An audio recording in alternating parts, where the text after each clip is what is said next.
Go on, Marley. Oh, Go on, Marley, Marley, Mo.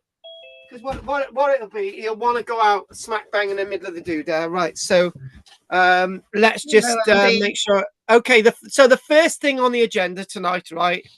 The first thing on the agenda is for me to put the special light on. Is to say welcome you all today. And I was going to put some Kylie Minogue music on, but I'm not going to. Right, so there we go. What I might do is I might just do that. Right. So look at that there, sort of a bit of a weird light. But anyway, so the first thing I want to talk about is David. Right, somebody's got to go over to David and see if he's okay. Well, yeah. Yeah. Yeah. I don't know where he lives. We've been talking about it for some weeks, and basically we don't know how he is. So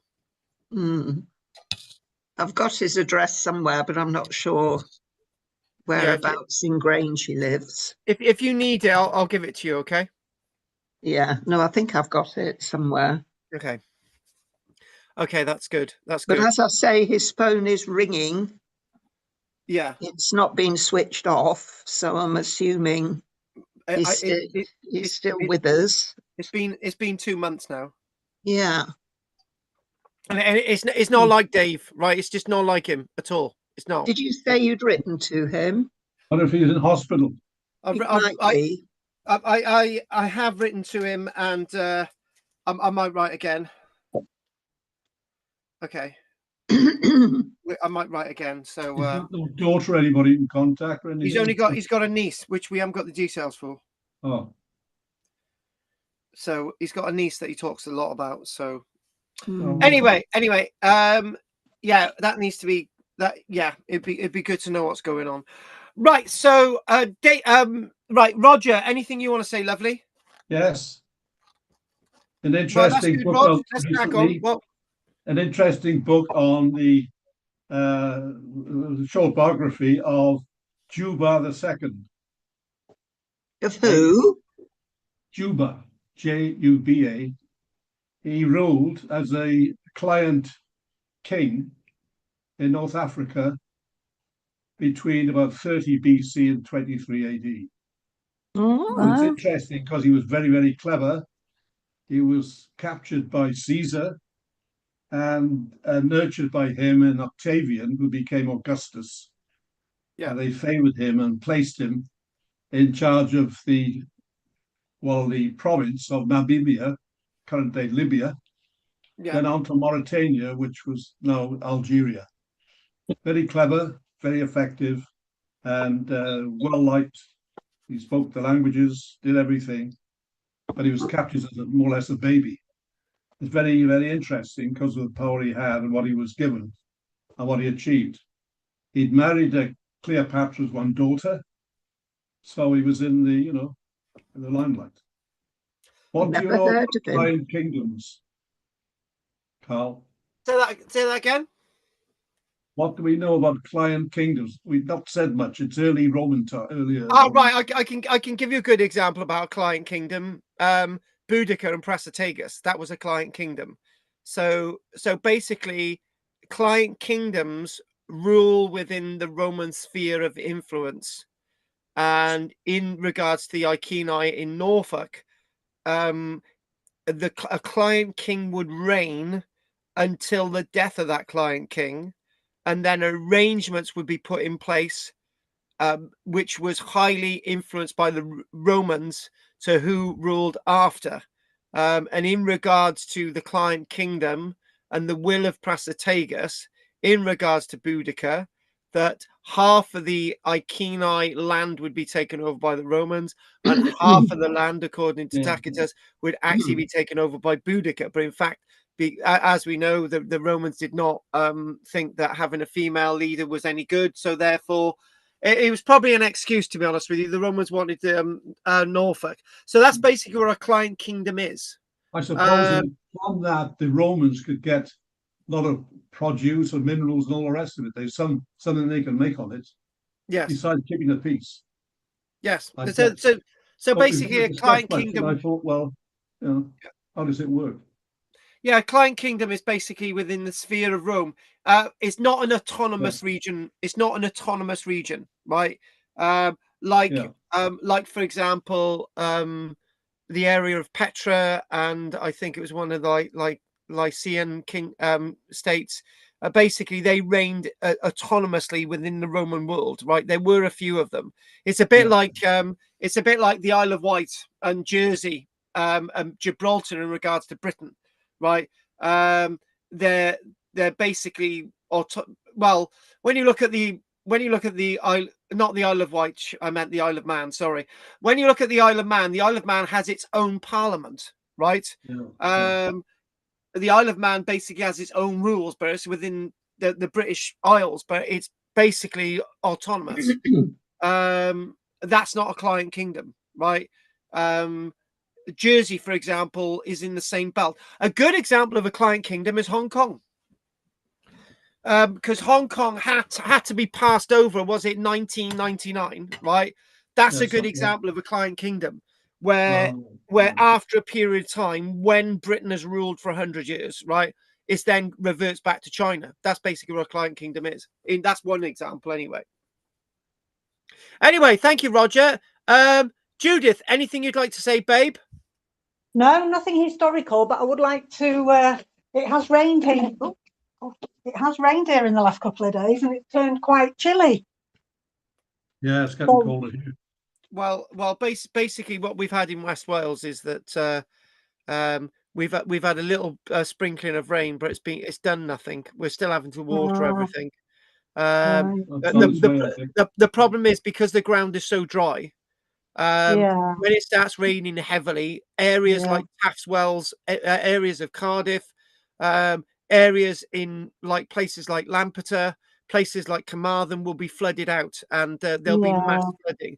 Places like Cockermouth, you're going to see the bridge probably being washed away in Cockermouth, as has happened before. Places like Boscastle in Cornwall, because the ground itself is just so dry. The rain cannot penetrate it because it'll just go off and it'll just flood all the valleys. I mean, this is the problem. This is the problem with modern civilization. We still build in the places which flood instead of building in places that don't flood, and that's basically when they built Brasilia in Brazil, the new city. I think it was in the 1960s, 1970s. They decided not to build it on the coast. They decided to build it inland, right? Because they realized if you build it on the coast, it could get flooded, like Rio de Janeiro or Piracicaba or Sao Paulo. Any of these places get flooded. So unfortunately, we don't learn these lessons, and we still build cities in deltas which can get flooded. So anyway, Judith, let's crack on. Thanks for that. That has cheered us up. Yeah, that has cheered us up. But by the way, Will has decided that he's going to pay for me to fly over to Canada for me to be in apartment stores over Christmas in Canada, being Father Christmas. There you go. Margaret, anything you want to say? In your dreams, eh? In your dreams. I've just been... Hang on. He promised me. Right, Margaret, go on. Well, I've just been reading about archaeologists have uncovered an Iron Age woman in a beautifully made grave in Sutherland. And there's a picture of it, and it's like they thought it was modern day. It's made so well. It's lined with stones. It's got steps going down to it, and a woman in there. It's lain undisturbed for about 2,000 years. And they found alongside the female were animal bones, but no jewelry or anything like that, just animal bones. So she's going to be maybe Christian. So Sutherland in Scotland? Sutherland, yes. Right, so it's a burial. It was discovered at the possible site of long gone Iron Age roundhouses. So burial woman found. I'll see if I can add that in. It's at a quarry. Archaeologists uncover Iron Age woman. I didn't even know this. Oh my God! Have you got the picture? Oh yeah. I'm gonna use that. I'm just taking a photo shot of that screen now. Yeah, thank you very much for that. Right, I got that. Right, I got it. We won't do it this minute, but anyway, thanks for that. Okay. Whilst I'm twiddling about with my computer screen, right? Let's just see if there's any news from Andy. No, nothing for me to this week, I'm afraid. Thanks. All right. Okay. We did try and convince Margaret to sort of walk across the Grange when it's really low tide. But that floats. yeah. If you got floats, you can swim over, right? Just to check on David, but she decided not to do it. So there we go. Right, Drina, as I'm fiddling around with my screen, try and think of some news. Did anybody see the Bethany Hughes program? Oh It yes, was in Turkey. Oh, it was fantastic. Did you see her crying? Yes, that's right. Yeah, she was overcome with emotion. Yeah. But it amazing was statue, wasn't it? Wasn't it That's fantastic? what you call it. Yeah. Yes, I'll watch that again. Yes. Hang on, describe more. What's the statue? Come on. It was in not Göbekli Tepe. What's the other place? I know, I can't remember, but it was a similar thing, wasn't it? It's another.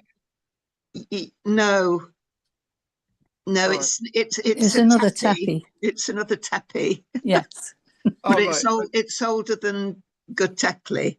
Yeah. Beginning with the K. Yeah. And they found this, would you call it not a statue? What do they call it, Drina? A carving, a big stone carving. Yeah. And they brought it into the museum for her to unveil.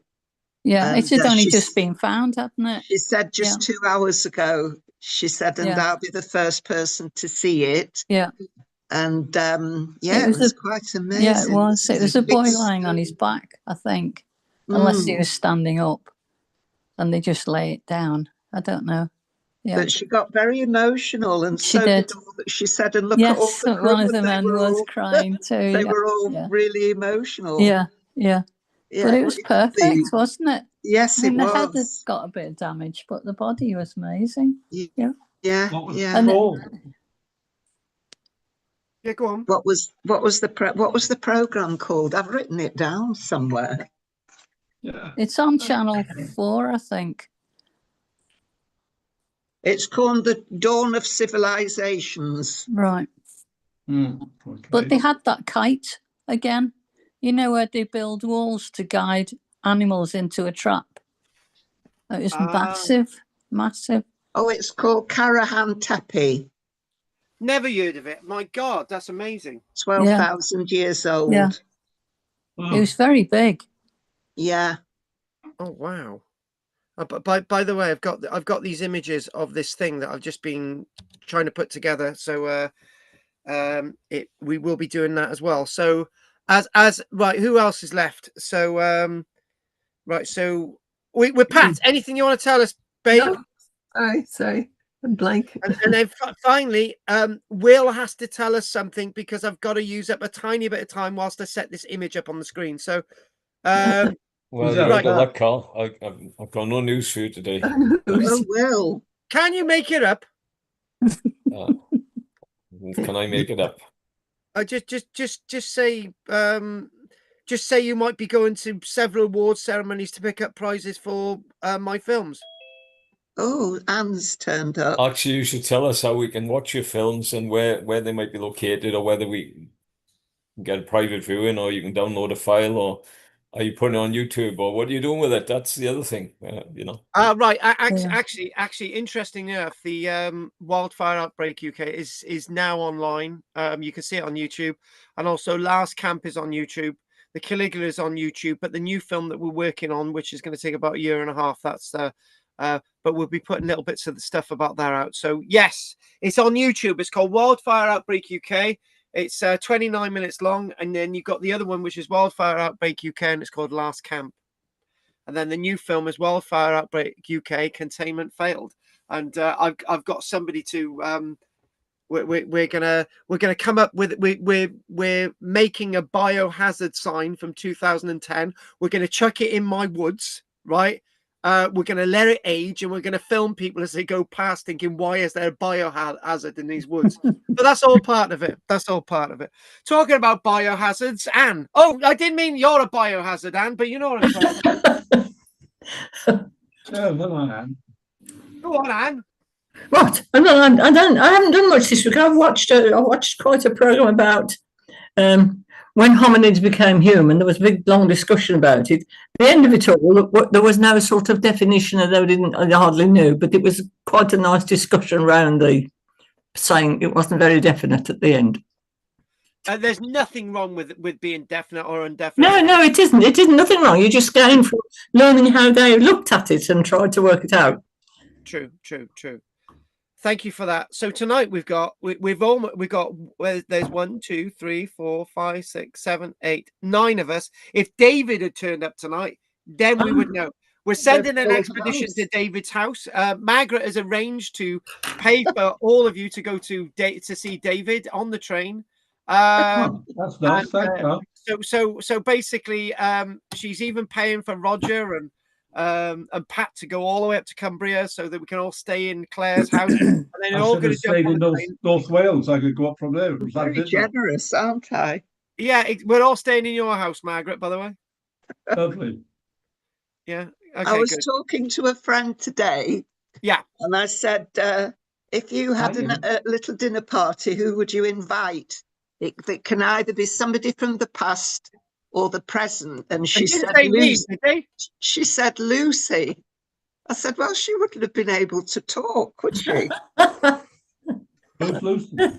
Lucy as in Lucy as in Lucy from Africa, as in 2 million oldest woman. The oldest woman. She I wouldn't thought I have knew been the oldest woman. She wouldn't be able to talk. That's Would true. she? She'd have But just it could be that person from I Love Lucy, couldn't it? Oh yes. All right, then that's quite famous. That was a weird choice. I thought that was a weird one to choose. Yeah. Lucy. That's true.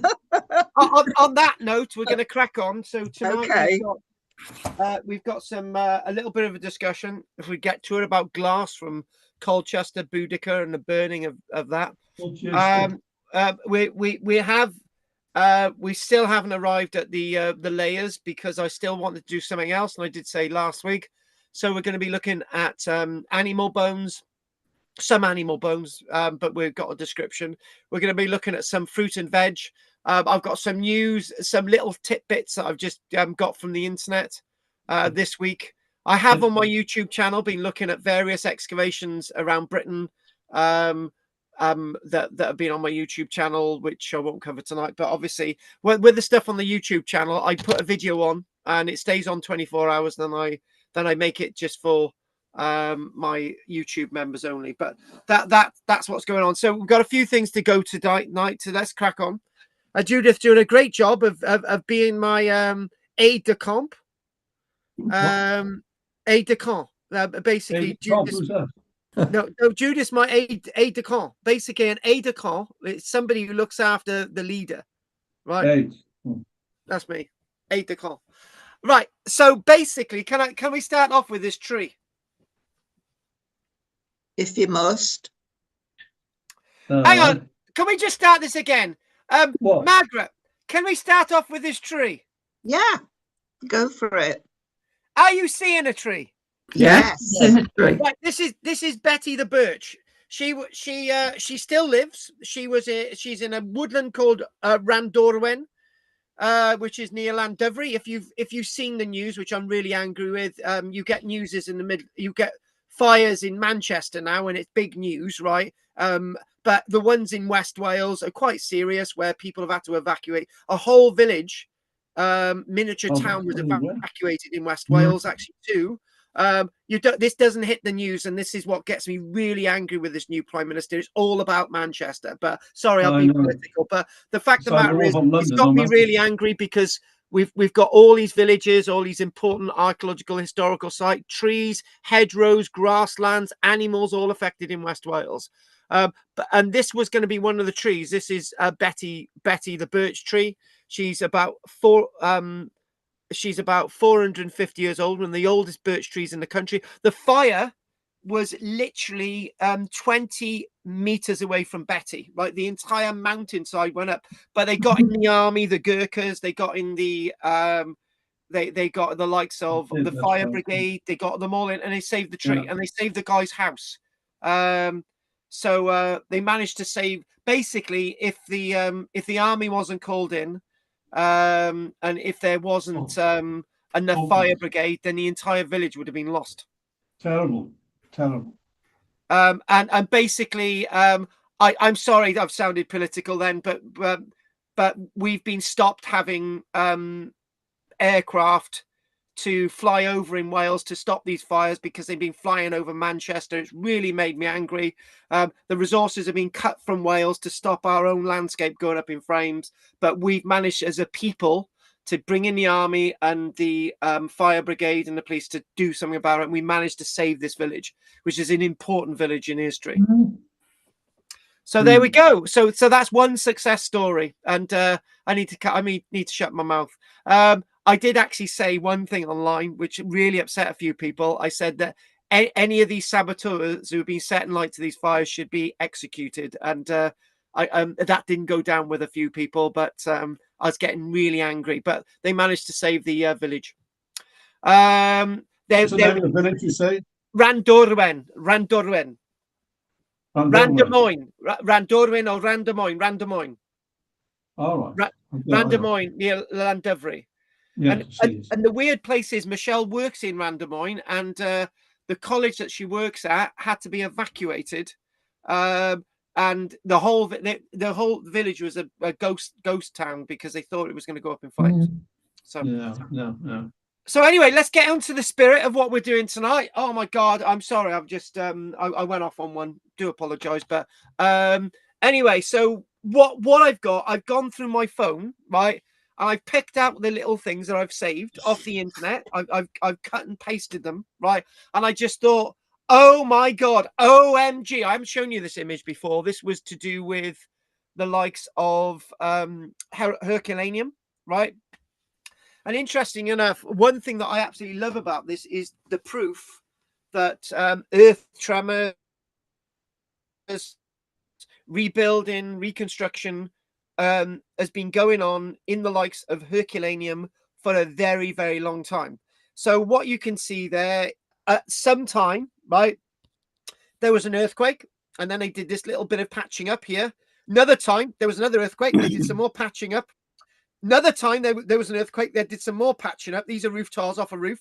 And another time at Herculaneum, they were doing this patching up. And then in AD 79, 24th of August, Herculaneum was completely obliterated. It was lost for time. But when I say obliterated, there you go. We're seeing the art. We were seeing this wonderful painting. And interesting enough, this article was to talk about the likes of Herculaneum and its scrolls. But look at that. Isn't that absolutely wonderful? So yeah, I'm loving that detail. So the next little image I want to show you, right, is this. My God, I really liked this one. I really, really did. And this is, I think, from a couple of weeks ago, but I haven't shown it to you. So it says construction workers repairing a sewer line in Rome unexpectedly uncovered a life-size marble statue of Hercules dating from sometime in the 100s. Love it. Draped in a lion skin and holding his iconic club, right? So there we go. Look at this here. There's the drape of the lion skin, right? And then we go into, look at this. Doesn't that look lifelike? But this is what it's saying. It does say that. It sort of says the statue bears facial features resembling Emperor Decius. So this basically what they're saying, there was an original marble statue of Hercules from the 100s, and then somebody thought, right, what we'll do, we'll make it to look like Emperor Decius, right? An emperor that reigned for just over 2.5 years. So archaeologists believe the sculpture was eventually buried beneath earth and rubble during, actually, interesting enough, it was buried in the early 1900s. where it remained hidden for centuries, and you just well, actually, that's a bit weird. That's wrong, right? So let's just reword that, right? So basically, what they said, it remained hidden, probably rediscovered, but then it was buried back in the 1900s, right? For whatever reason, maybe they didn't know it was there, and they found it now. And look at the detail there. And actually, you know what they're talking about? This is being recarved, right? A stonemason, right? It would be a little bit more polished than that, and it would. I'm sure that looks a bit of a mess, and to me it does. Maybe that's to do with erosion. I don't know, but you can see the detail in it. It does look like it's been recarved, right? To look like this emperor, right? And nice little detail there. Moving on, next item. And there is an interesting enough suggesting. So they're basing not the assumption, they're basing the idea of Emperor Decius, because that coin actually does look like the statue, right? So that there, if you swap it over, does look like the statue. Really interesting looking statue, actually. Really lifelike. I've got to be honest with you. Anyway, you can look that one up, but that's relatively recent in Rome itself. Right, next image. Hang on a minute. Where's my next image? Hang on. Next image. Oh, right. Yeah. I do apologize, right? I've been meaning to dig up this story for the past few weeks, right? But what's happening is there is a little bit of archaeological work going on around the country. I didn't tell you that they uncovered a wonderful building at the Nessa Brodga, because the time team went to the Nessa Brodga. After the excavation of the Nessa Brodga closed, they found another round building at Nessa Brodga. That's been excavating. There's a Roman villa up in North Wales, which will be excavated for, I think, the umpteenth time. It's a place known as, am I going to get this right? I'm sure I got the name wrong. Rutland. But there's a Rutland in England, but I think this is a Rutland Roman villa. Or is it Rosset? I'm getting this wrong. Yeah, sorry. It's the Rosset Roman Villa. Sorry, not Rutland. Rutland's in England somewhere, right? Rosset. So they're re-excavating the Rosset Roman Villa, which is in North East Wales, near Wrexham Way, right? So again, lots of news. I will come back to this again. So I just thought I've just missed it again. But it's really interesting. We're talking about farming evidence, early farming evidence in Scotland. And we were talking about this when we're talking about the Mesolithic, Neolithic stuff. You know, really interesting. So I might come back to that. And one thing that I didn't do, you know, when we did that tablet from North Wales, when we did the will, well, when I say North Wales, for me, it's like mid Wales, but for you, it's North Wales, right? A place called Trawsfynydd, where the nuclear power station is. When we mentioned about the will, right, it basically, it said about the will, and it was, you know, this is like some of the writing from the will, right? And you can see where there are patches here. And this was a 12-page will, right? And I'm looking at this and thinking, are there signs on this will that it's actually on an earlier, been rewritten on an earlier document, right? I want to know more about this. But this will is only this will itself is only 15 centimeters in length, right? So it's quite, you know, it's quite a small will. But I could actually, if I organize to talk to some friends in the museum, and hopefully I might be able to see this and take some photographs and have a little look myself. So there you go. Well, when I say 15 centimeters, I'm just out by 3 millimeters, right? Oh, and by the way, before we're going to do this tonight as well. So I've got this article, right? But before we go any further, guess who saw the Hollywood vampires on Friday? Me. I saw the Hollywood vampires, and I saw the Damned as well. And interesting enough, as this is another thing, as we're walking through the streets of Cardiff, right, everybody is paused at the side of the street with their like statues, because they have these emergency warnings of fire in Cardiff, right? And everybody's paused in the middle of the street, even stopping traffic. There's nearly traffic accidents to warn people about these wildfires. So I don't know if you had all that. But anyway, so yeah, sorry about that. We will be looking at this in detail tonight, a little bit of detail, because I've struggled to get images for this. But, you know, this goes from December the 1st, 2025, but it's relevant to what we're doing, you know, Boudica and stuff. So what I wanted to do as well, right, now, what we got, we got Willowford, right, which is basically near Burrs Oswald where we went, right. And interesting enough, one of our guys on I can't get my blooming words out. One of our guys on a Wednesday, Henry, right, he visited the length of Hadrian's Wall, and he's basically saying for the 5 miles around Willowford and so on, I think beyond Burd Oswald, and I know this myself, is basically you can see Hadrian's Wall. But there is one thing here, right? One little bit of detail. This is a turret, right? Basically, we'll show you the archaeology of the turret. Oh, hang on a minute. Is the next one? No, not that one. Turret. There we go. I think I've been to this one myself. But when you look at this and you go back and you go, well, actually, we'll go to that image that I just showed you there in a second, right? That's something else. I think this point about Hadrian's Wall, it's narrower at one end than it is at the other end, right? You can clearly see there that they've joined the two together, and I think it's to do with building materials. So it's thicker on the eastern part than it is on the western part. And I think, if I can remember this right, the western part was remained earth and timber for longer than eastern part, right? And Willowford's like the demarcation line of it. There it goes, slightly narrower. But when you talk about, says it in the description, when it says it's slightly narrower, that's really, really interesting, right? And when it uses the word slightly, but when you think about it, that's thousands of tons of material that they're saving by making it narrower. Just think about it, thousands of tons of material, right? And again, when I think about Hadrian's Wall, I think more about not being Hadrian's Wall. I think about more of when you, it's only called Hadrian's Wall because Hadrian visited it, right? If Biggest Dickus had visited it, it'd be called the Biggest Dickus Wall. I kid you not, right? It's only called Hadrian's Wall because Hadrian visited it. It was already sort of under construction and so on, and it was fully operational years after Hadrian actually left, right? But I do like reconstructions like this because they feel real, and basically you're talking about a little doorway on ground floor, and you're thinking, well, how do you defend this doorway, you know? And if you build up a fire against it, you're going to get in, right? It's quite.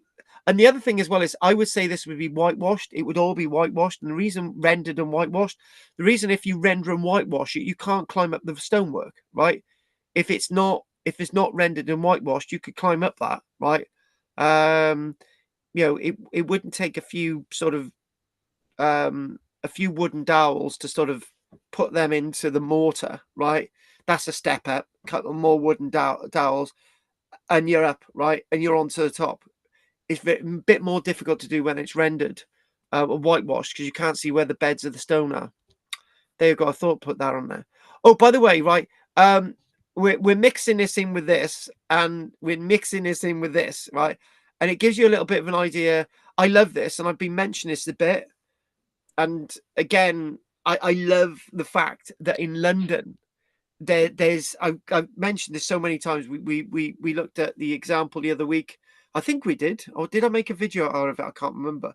But in the Old Bailey, there's actually Roman wall down in the basement, and but when you think about this, there are loads of bits of car park, underground car parks in London that have Roman walls in them, right? And I think this is great, right? So one end has got, I think, glass panels, and this end whatever.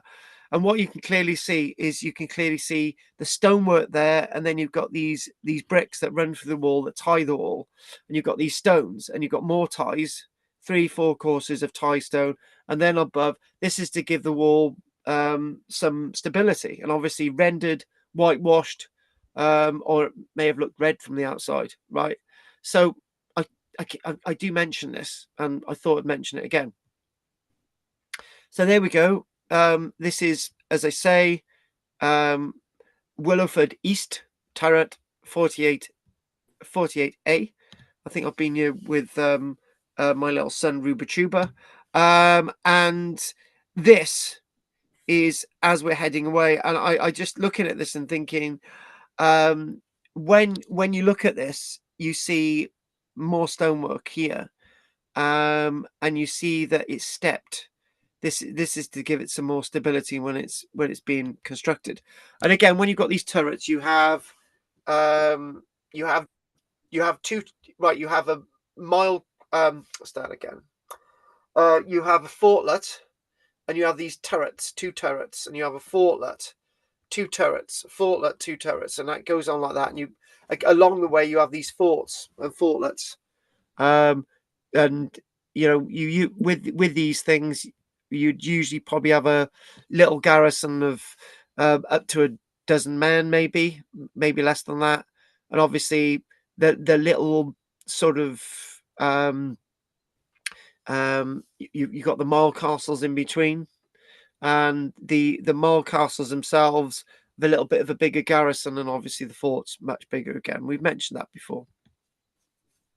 So when you're looking at the likes of a reconstruction, right, and this is on the south side, right, and this is Hadrian's Wall, and again, the south side is, I'm going to say it, right, the south side is better defended than the north side.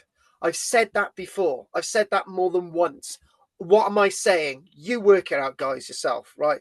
But what there is, there's what's called a demilitarized zone on the south, which has in part the Staingate Road, or the fort, or the military road, which is on the south of Hadrian's Wall, and you've got this arrangement of banks and ditches. And again, you've got to ask the question, why is the south more defended than the north, right? And it's not to do with the fact that they want to stop people. They want to stop people sort of, you know, attacking or getting up on the wall, because, you know, if that was the case, you just have a double turret arrangement along, to stop people getting on it. You know, this is overkill, but leave that. But when we look, this is a problem that I've got, and I'll tell you about something in West Wales, right? We've got lots of very, very old wall, right, that for the life of me, I'm really struggling to date, right? Some of the wall is a lot older than I believe, right? So we've got medieval stretches of wall, we've got Iron Age stretches of wall, right? And Michelle said, why don't we reconstruct the wall? And I said, well, I don't want to. I if we're going to reconstruct the wall, right, we're going to put a membrane down, right, so that in future generations people know the bits of the wall that we've reconstructed, which is only fair, because what we're in danger of doing is rebuilding the wall, and people think it's like a prehistoric wall when it's not, right, or a medieval wall, and it's not, and so get to the point. So the point I'm making is that when you do see stretches of Hadrian's Wall, how much of this wall is actually the original wall, or how much of it's been rebuilt? And I really, really struggle with that, because we did see a stretch not so long ago of the tallest bit of Hadrian's Wall, and basically an antiquarian in the 1800s, they basically, there was this big chunk of wall, but its face stones on the outside and the internal and external had been taken off. And then this guy then collected a load of stone and rebuilt the outside of the wall. And I'm just thinking, oh, so I'm not actually looking at the original Roman wall, am I? Right. So so with that example, am I looking at the original Roman wall here? And you know, we all go off on fantasies, and Michelle says, oh, you know, if we win the lottery, we'll do this and that. And I think, but really, well, I'll just go up north and buy this, the site known as the Barrow Fort, right, which you've got a long length of wall, and you've got another, not in Barrow in Furness, this is in Lancashire, isn't it, Andy? But and you've got the Barrow Fort, and and it's in the middle of a field. You've got a length of wall and you've got a corner bit which is gone. You've got another length of wall. And I thought I'd buy that. And what I would do is the corner bit, it would be perspex, right? It would be all perspex to the height of the wall, right? You'd know it's Roman or modern. You'd know it's Roman or modern then, wouldn't you? Because the Romans didn't have perspex blocks, put it that way. So looking at this again, looking at, you've got a footing layer there as well. That's really interesting, which people don't describe. Is that an earlier wall? Is it earlier length of wall? What is that? Footing wall, and again, all these interesting things. And again, back to the reconstruction work. What are we seeing? That doesn't look like, to be honest with you, if I want in sort of very elite company, I would use the words which begin with an S, a word beginning with an S, 2 letters in the middle, and the end, which is a T, right? That's what I call this, right? Because what are we looking at? And it's so important that we actually know what's original and what's not. And I get very, very frustrated with that. And, I think, again, if we ever do organise a little trip to York, then I would like to, me and Andy are going to leave you lot in the York Viking Centre anyway. It'll just be me, Andy and looking at the wall. But Gina's going to come and join us because she's got to pay for the meals everywhere. But anyway, the point is, right, because I know Margaret wouldn't, so she'd go into York Viking Centre. Anyway, the point is, right, is that I want to go around York and I want to see try and work out what the original walls and stuff are, right? And the other thing as well is Henry, who took these photographs, he said that there, right, he said something along the lines, that was the height of the wall until something or other, I can't remember, right? So that's to remember the height of the wall to do with something, can't remember what there is. And I'm looking at all these images, and is it me or Henry's taking this at a weird angle, or does the wall look like it's subsiding? I don't know. It might be his camera. Now, tonight, the big thing tonight, let's just show you, we're going to be looking at animals in Britain, Iron Age versus Roman. I know you want to do this, and I want to do this as well. And by the way, Michelle's favorite cow is an Angus cow, right? But this isn't an Angus. There's another breed, but don't worry about it. Similar. She loves Angus cows. She looks like an Angus cow, but she's my Angus cow. I love her to bits. Right. Okay then. So, and I call her a witch, but that's life. So anyway, this, what I wanted to do tonight, and what we're going to do the first part, and then we'll do the second part, because we've still got to do the Colchester stuff, right? So I think this makes a really nice little interesting archaeology class.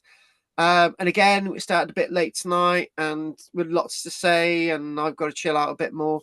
And I thought this makes an excellent archaeology class because it's the important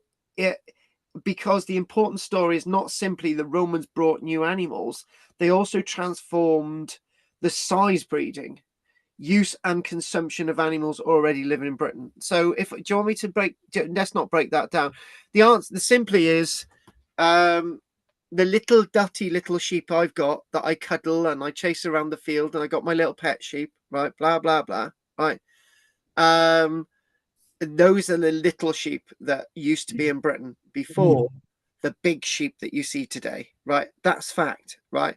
I'm going to say something else as well. So when we talk about cattle were like robust and fat little buggers, right? Before the Roman era, and then they become bigger animals, right? But there's a problem with that. If you want to look at the European auroch, and you think, well, is that exactly true? Maybe there were some bigger breeds in Britain, and they were bigger than the Roman breeds, right? But that would be an exception to the rule. And pigs were the same, smaller, dotty little pigs. Bigger pigs, wild boars, tamed, and there's some other interesting things on this list as well. So let's just sort of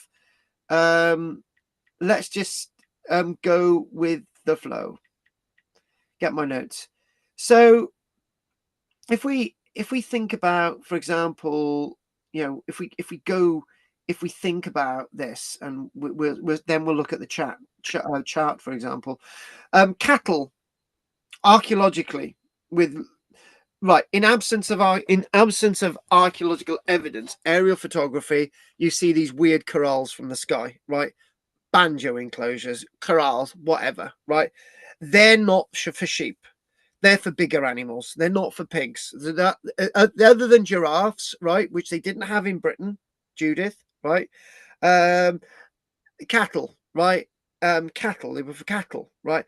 So we know that the Iron Age people had cattle without finding the bones, right? So cattle, smaller, stocky little buggers, were very common. Generally, breeds that had been in Britain for thousands of years, like my little dotty little Borroway sheep going back 6,000 years, right? Which I loved a bit. You know, they had been here for thousands of years. And actually, one of the things is that lots of the original native breeds of these cattle and these sheep have become extinct, because what it is, the only, oh God, should I be saying the following words? Yeah, I will. The only thing that some farmers care about is making money, right? Like in West Wales, the only thing that some farmers care about is cutting down all the trees, making the landscape barren, right? Allowing it to be so barren that all these wildfires started in the first place, because they just want to make a quick profit. They want to make a quick profit from having big sheep, right? But back in the Iron Age, right? It wasn't to have big sheep. It wasn't to have big cattle. It wasn't to have big pigs. It was to have animals that were able to graze, animals that were able to graze into small woodlands, animals that were able to graze within the landscape, animals that didn't need to be penned into big fields, right? That was all starting to be introduced into the Roman period. That's what's different from now as it is in the Iron Age. And that's one thing as well, is when last week, didn't we had a few things that we were saying last week, thanks to the Romans, right? Thanks to the Romans. What were we saying last week? Thanks to the Romans. Let's just go through the tiny little list we had last week. Thanks to the Romans, we had Christianity, one religion. Thanks to the Romans, women would never ever be powerful in society for a good part of 1,900 years, until the likes of Margaret Thatcher, right? We don't have women on the top of the pile in British society, and that's down to the Romans, right? Down to the Romans is the way we farm our landscape today, which is now not going to be the way forward, right? We know that. The way forward today, looking at the Iron Age, is to have smaller animals, breed it, working within the woodlands and the forest, right? That's the way forward, right? But you convince farmers of that, and they're not going to go for it. But archaeological evidence in the past tells us that was the way they did it, and not the way the Romans did it, right? So when we see the Roman period, right, archaeological remains tell us to the Romans, larger animals were extremely important to the Roman diet. And they're saying that what the Romans did, they introduced more breeds, so that would mean that improved breeding, right? This imported stock, right? Much greater emphasis on beef, and then using oxen for more traction, right? Yeah, we do have evidence of oxen being used in the Iron Age, but the Romans are actually using it on a bigger scale, right? And can I just interject there? The downside of having smaller breeds of sheep is something that I've seen, and I'm not going to go into detail, right? But when you've got smaller breeds of sheep, when they're delivering, they sometimes need help. And if you're not there to deliver the lamb, you can work out what happens, right? That's been averted with having larger breeds. So but we've got a smaller breed. I'm not going to go any further, right? So when again the sheepies there's some little sheepies on this illustration here. We'll go on to the little reconstruction of the little bit of a village now. Let's just do that. Let's not stay on this one, right? So there's something in the picture which you shouldn't be seeing. There's something in the picture. It's there. It's giving it away. Let's go back to the other one, right? Little things. So sheep were extremely important for meat, wool, and other products in the Iron Age. Massively important, right? Yes, you can make shirts out of nettle. You can make all sorts of things with using plants and stuff around you. But the sheep itself is, I've experienced this myself, right? If you don't eat the sheep for meat, right, the sheep is very good for grazing. The sheep is very good for its wool. The sheep is very good to sell its manure, right? I'm not saying that Iron Age people sold its manure, but that's not the point. But within the Roman period, obviously, the Romans are extending sheep, very large numbers. So when we see large upland sheep farmers in Cymru, Wales and Cumbria and places like that, it's down to this Roman idea: large open fields, grazing, take them to slaughter, next batch in, right? That's all down to the Roman period. So, you know, specialist husbandry, right? More management of sheep. So when, again, when we think about pigs, for example, the pigs were present in Iron Age Britain. So all the three, you know, sheep and cattle, yeah, they're all in here in Iron Age Britain.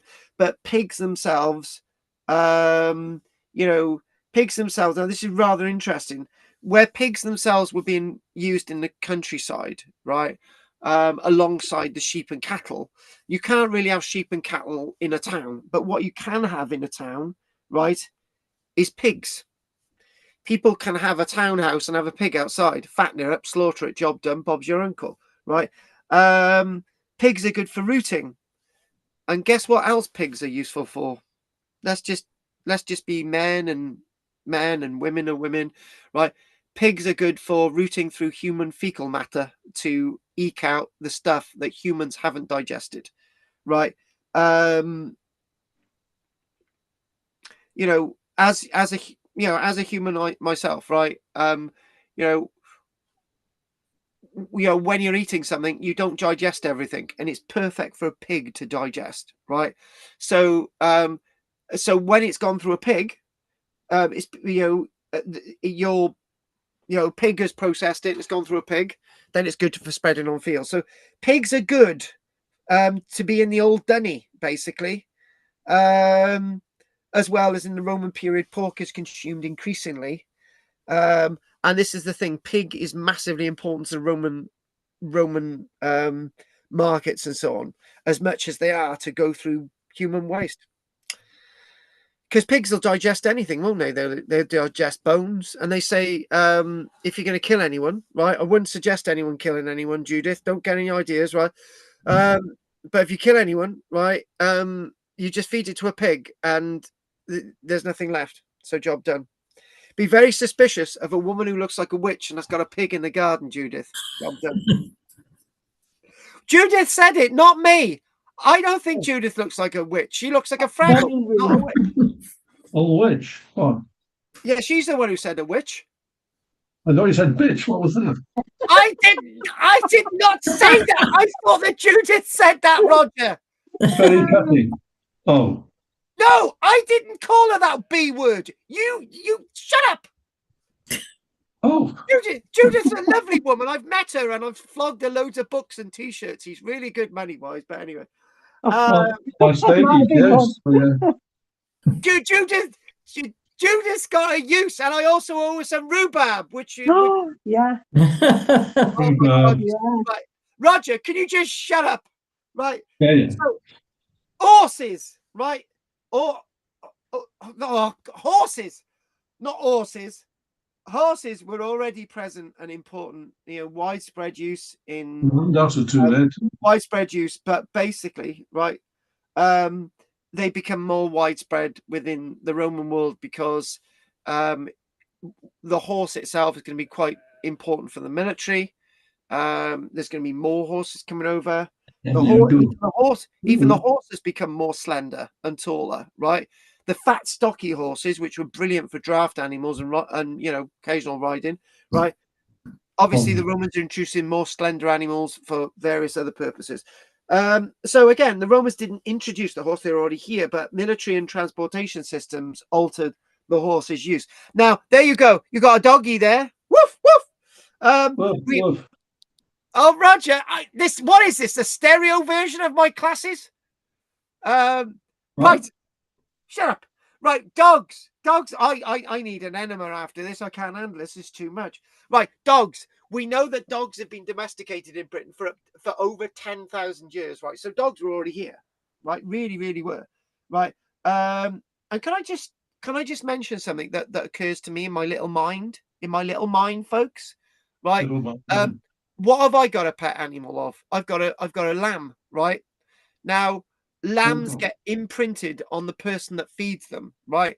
So there's no reason why people in the past couldn't have had pet sheep, pet goats, pet dogs, pet chickens, pet ducks, animals that were imprinted on the owners because it was the owner that sort of, kept them going, right? Even though we've had my French guy, we've had an absolute bollocking off the vet, right? Because our little lamb is so big, right? She's twice the size of any other of the lambs because we've been feeding her too much milk. Anyway, very naughty people we are. But anyway, the Romans introduced more dogs and they introduced more varieties of dogs, not just bigger dogs, more varieties of dogs. Roman Britain included, and also the Romans not only introduced bigger dogs, they introduced smaller dogs, right? This is really weird, right? So the Romans not introducing smaller horses or pigs, sheep or cattle. They're introducing bigger dogs and smaller dogs. You can imagine that's really done my head in, right? So goats. One thing about the goat, we don't really know much about the goat in what I would say, the same goats, to be honest with you. We've got two goats, right? And when food runs out for a goat, they can be really, really, really sort of naughty buggers, right? Goats will eat anything, right?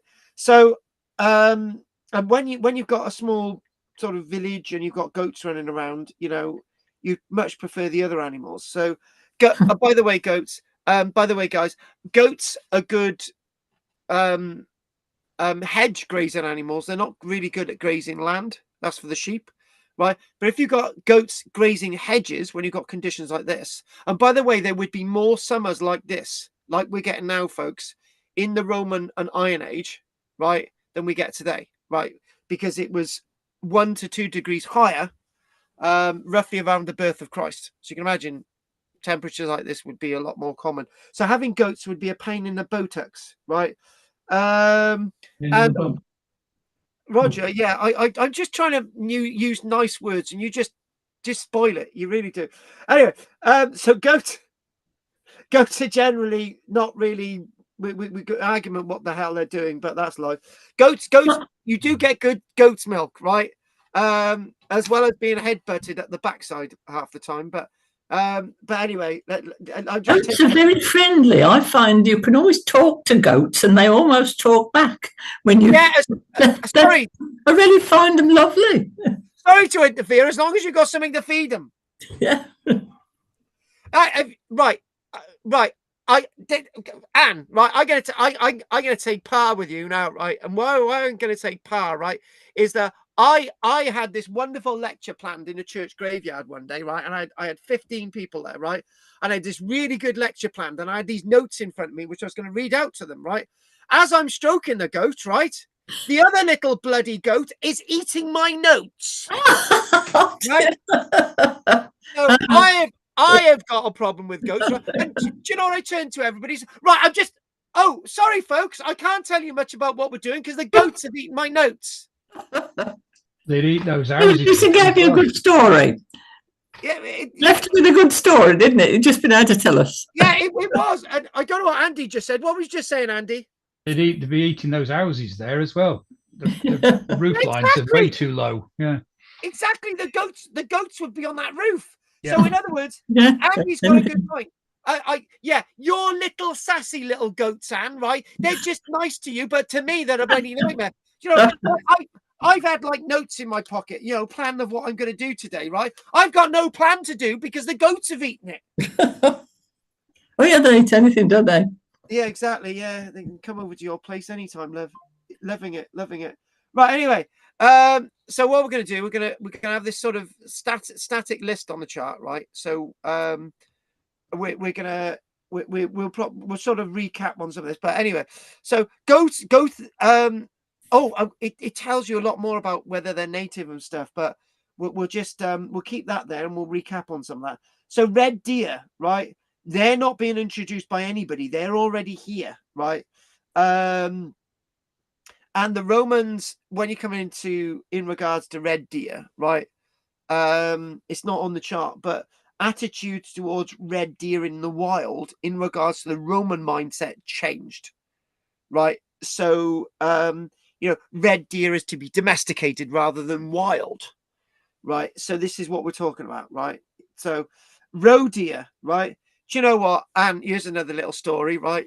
I was in a tent. I was a soldier for a little time, with my lovely uniform, with my brown best musket, firing real rounds, loving it. And I looked out, and at the door of my tent, right, there was this deer. It turned out to be a roe deer, right? Unfortunately, when somebody explained what a roe deer was, I thought they meant a rogue deer, right? So I got up in the morning and said, I saw this rogue deer. And they were thinking, oh my God, there's a rogue deer running around. I can't. It's true, honestly. Right. Anyway, so roe deers remained, not rogue deers, roe deers remained. Roe deers, yes. Naturally in the landscape, right? So as opposed to pigs, right? As opposed to pigs, you obviously got the wild boar, right? Which is naturally native. We'll go through this little native and hunted and whatever, introduce stuff in a minute. But when the problem is when you cross pollinating pigs and wild boar, you start to get hybrids. And you can't really say that a wild pigs are very different from domesticated pigs. They are really different. Wild boars usually have tusks. They usually got hairs on them. There are obviously normal pigs have hairs on them, but not as much as wild boar, right? So you could argue that that's a bit of a weird one there, but obviously we've got wild boar being hunted, wild boar being hunted, right? Now this is an interesting one, which is not on the chart, right? Hares. Right, hares, right? So we've got natural hares in Britain, right? Now, one thing about the hare, it's a native species, right?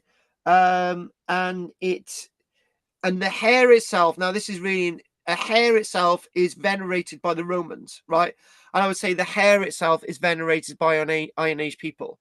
So the hare itself is left really to its own devices. But the one thing on the list you can see is a wabbit. Wabbit. Well, wabbit. Now, this is the big debate, right? Now, these next three are really interesting. These next three, which says absent, right? Wabbit. Was a wabbit introduced by the Romans, or could it have been in Britain before? Some archaeology historians might argue it might have been in Britain before, right? But it's the big consensus that the rabbit was absent in Britain, right? That it was introduced by the Romans, and probably because nobody hunted hare, and the hare itself doesn't breed as much as the rabbit, right? So what we got is rabbit evidence at Fishbourne, probably an exotic elite rather than but then eventually become it says not widespread, then it would have become widespread.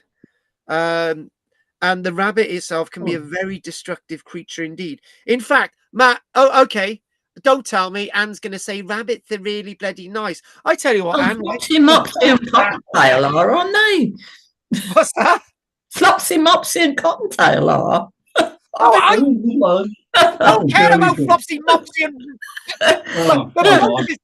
You can have your Flopsy and Mopsy and rabbits, whatever. And you can have all the bloody characters from Watership Down, right? But the fact of the matter is, right, have you seen the amount of damage a wabbit can do, right? So here we go. We've got a wabbit and we've got these goats, right? I tell you what, right? You can have our rabbits, you can have our goats, They're with you. We'll drop them over next week, right?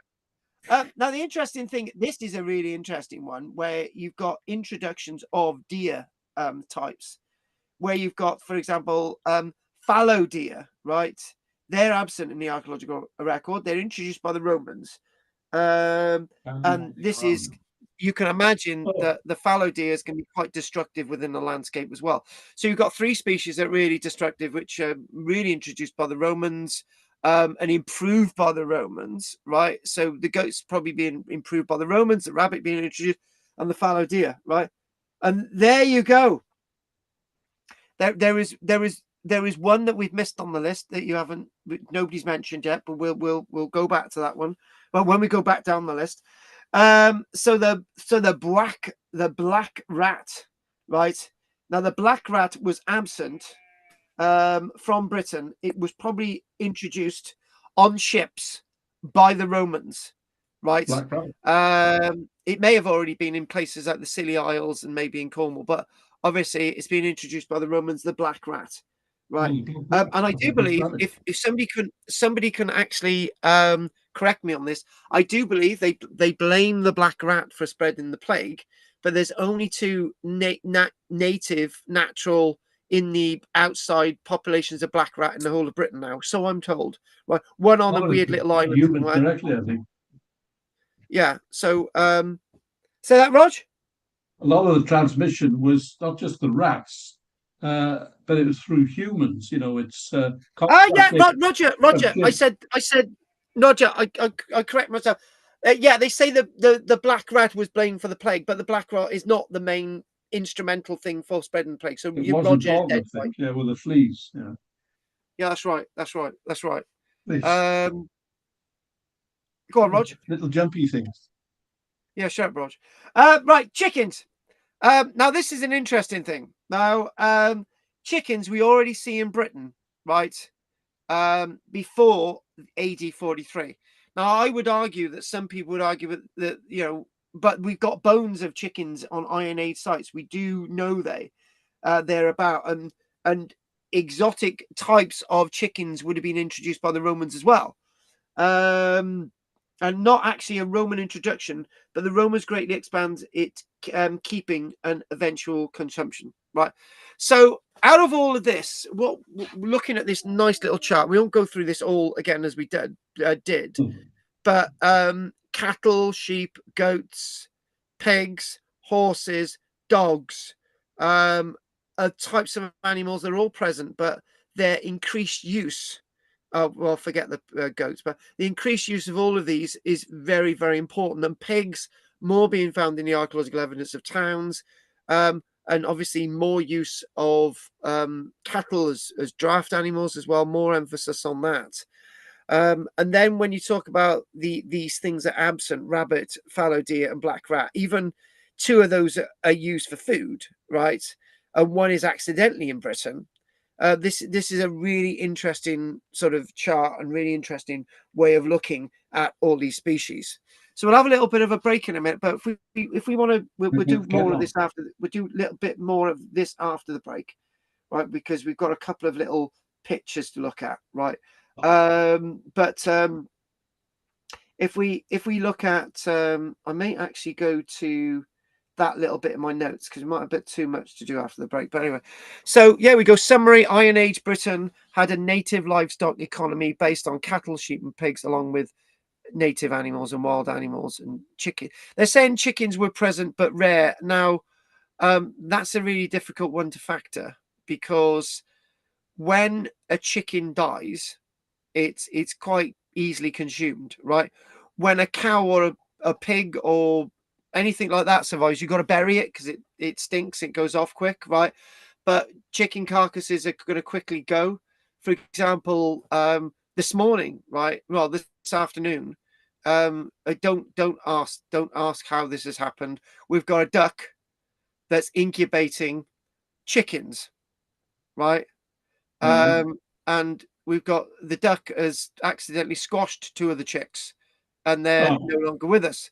So what we do with our chicks, we just chuck them on a post and we feed our local crows, right? But you wouldn't do that with a sheep. I would bury a sheep, right? So to say that, chickens are rare, I would question the archaeological evidence on that one.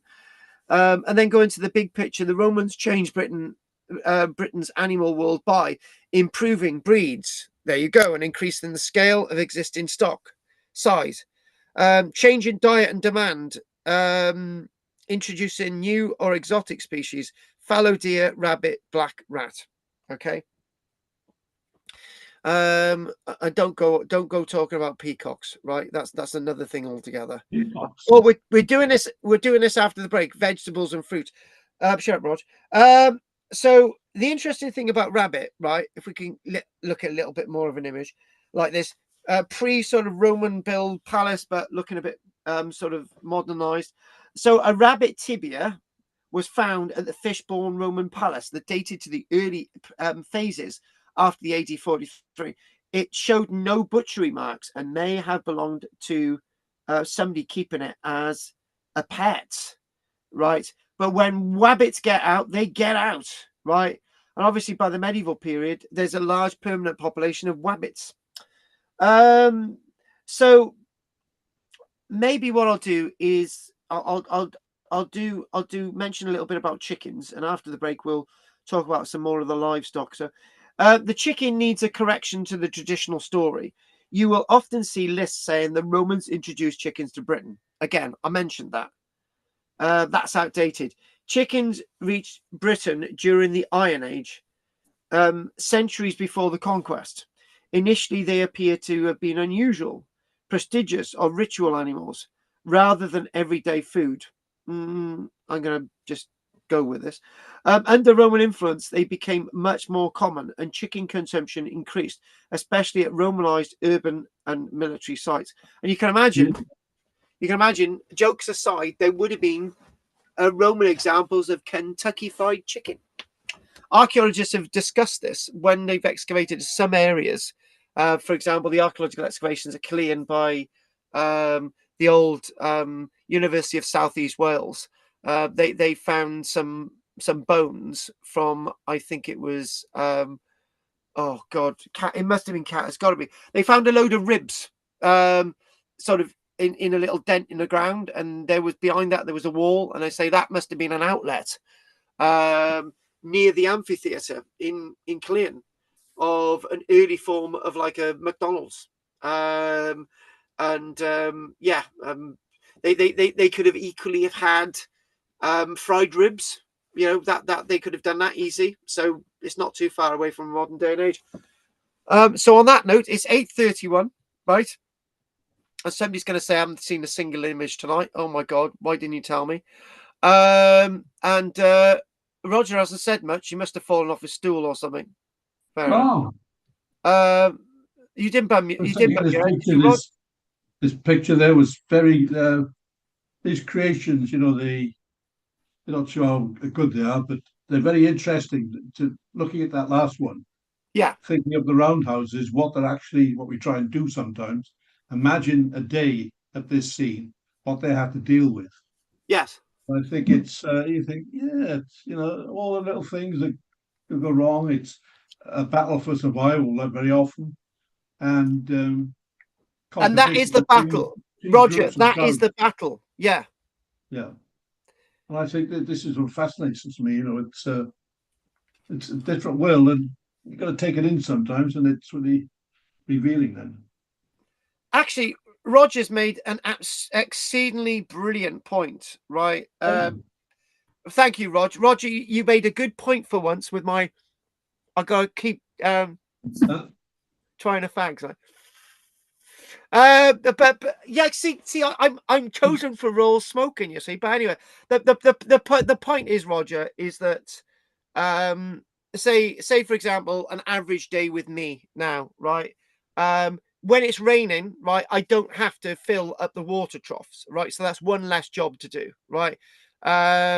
When it's raining, there's grass for my sheep to eat, right? At this moment, I'm spending a lot of time feeding the animals, right? And there's not much animal care to deal with at this time of year, right? But when there's lambing, there's a lot. So So even on our scale, we've got a lot of time taken up managing the animals and sorting out all that, making sure there's somebody here, right?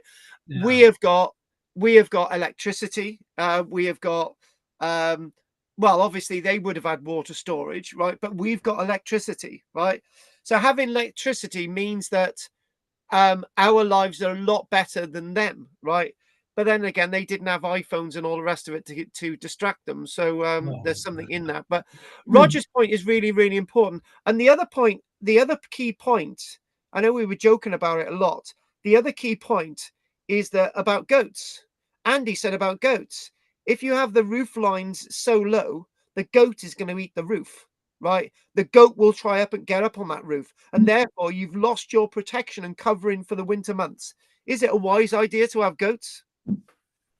And the goat itself is going to eat your hedges. The sheep isn't going to eat your hedges. The goat is going to eat your hedges. So to stop the animals, other wild animals getting in, the goat is a liability, right?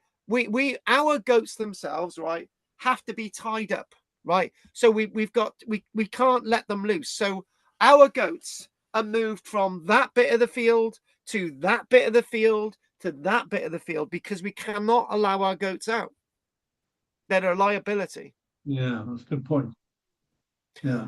And that's something. Andy's point is key. Roger's point is important.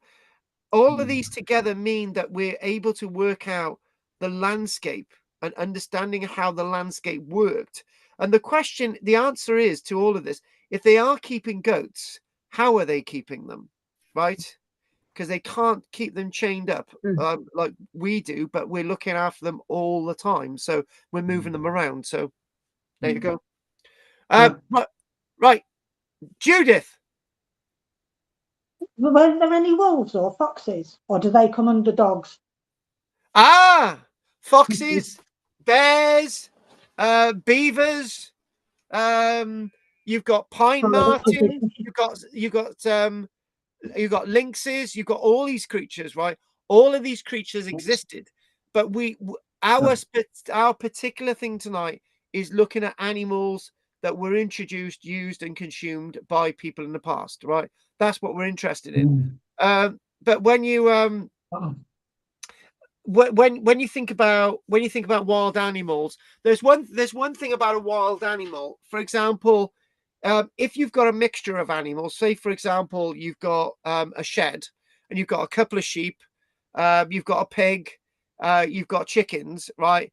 A fox, it'd be very difficult for a fox to go in there without alarming the chickens, right? So that's good to keep them all together, right?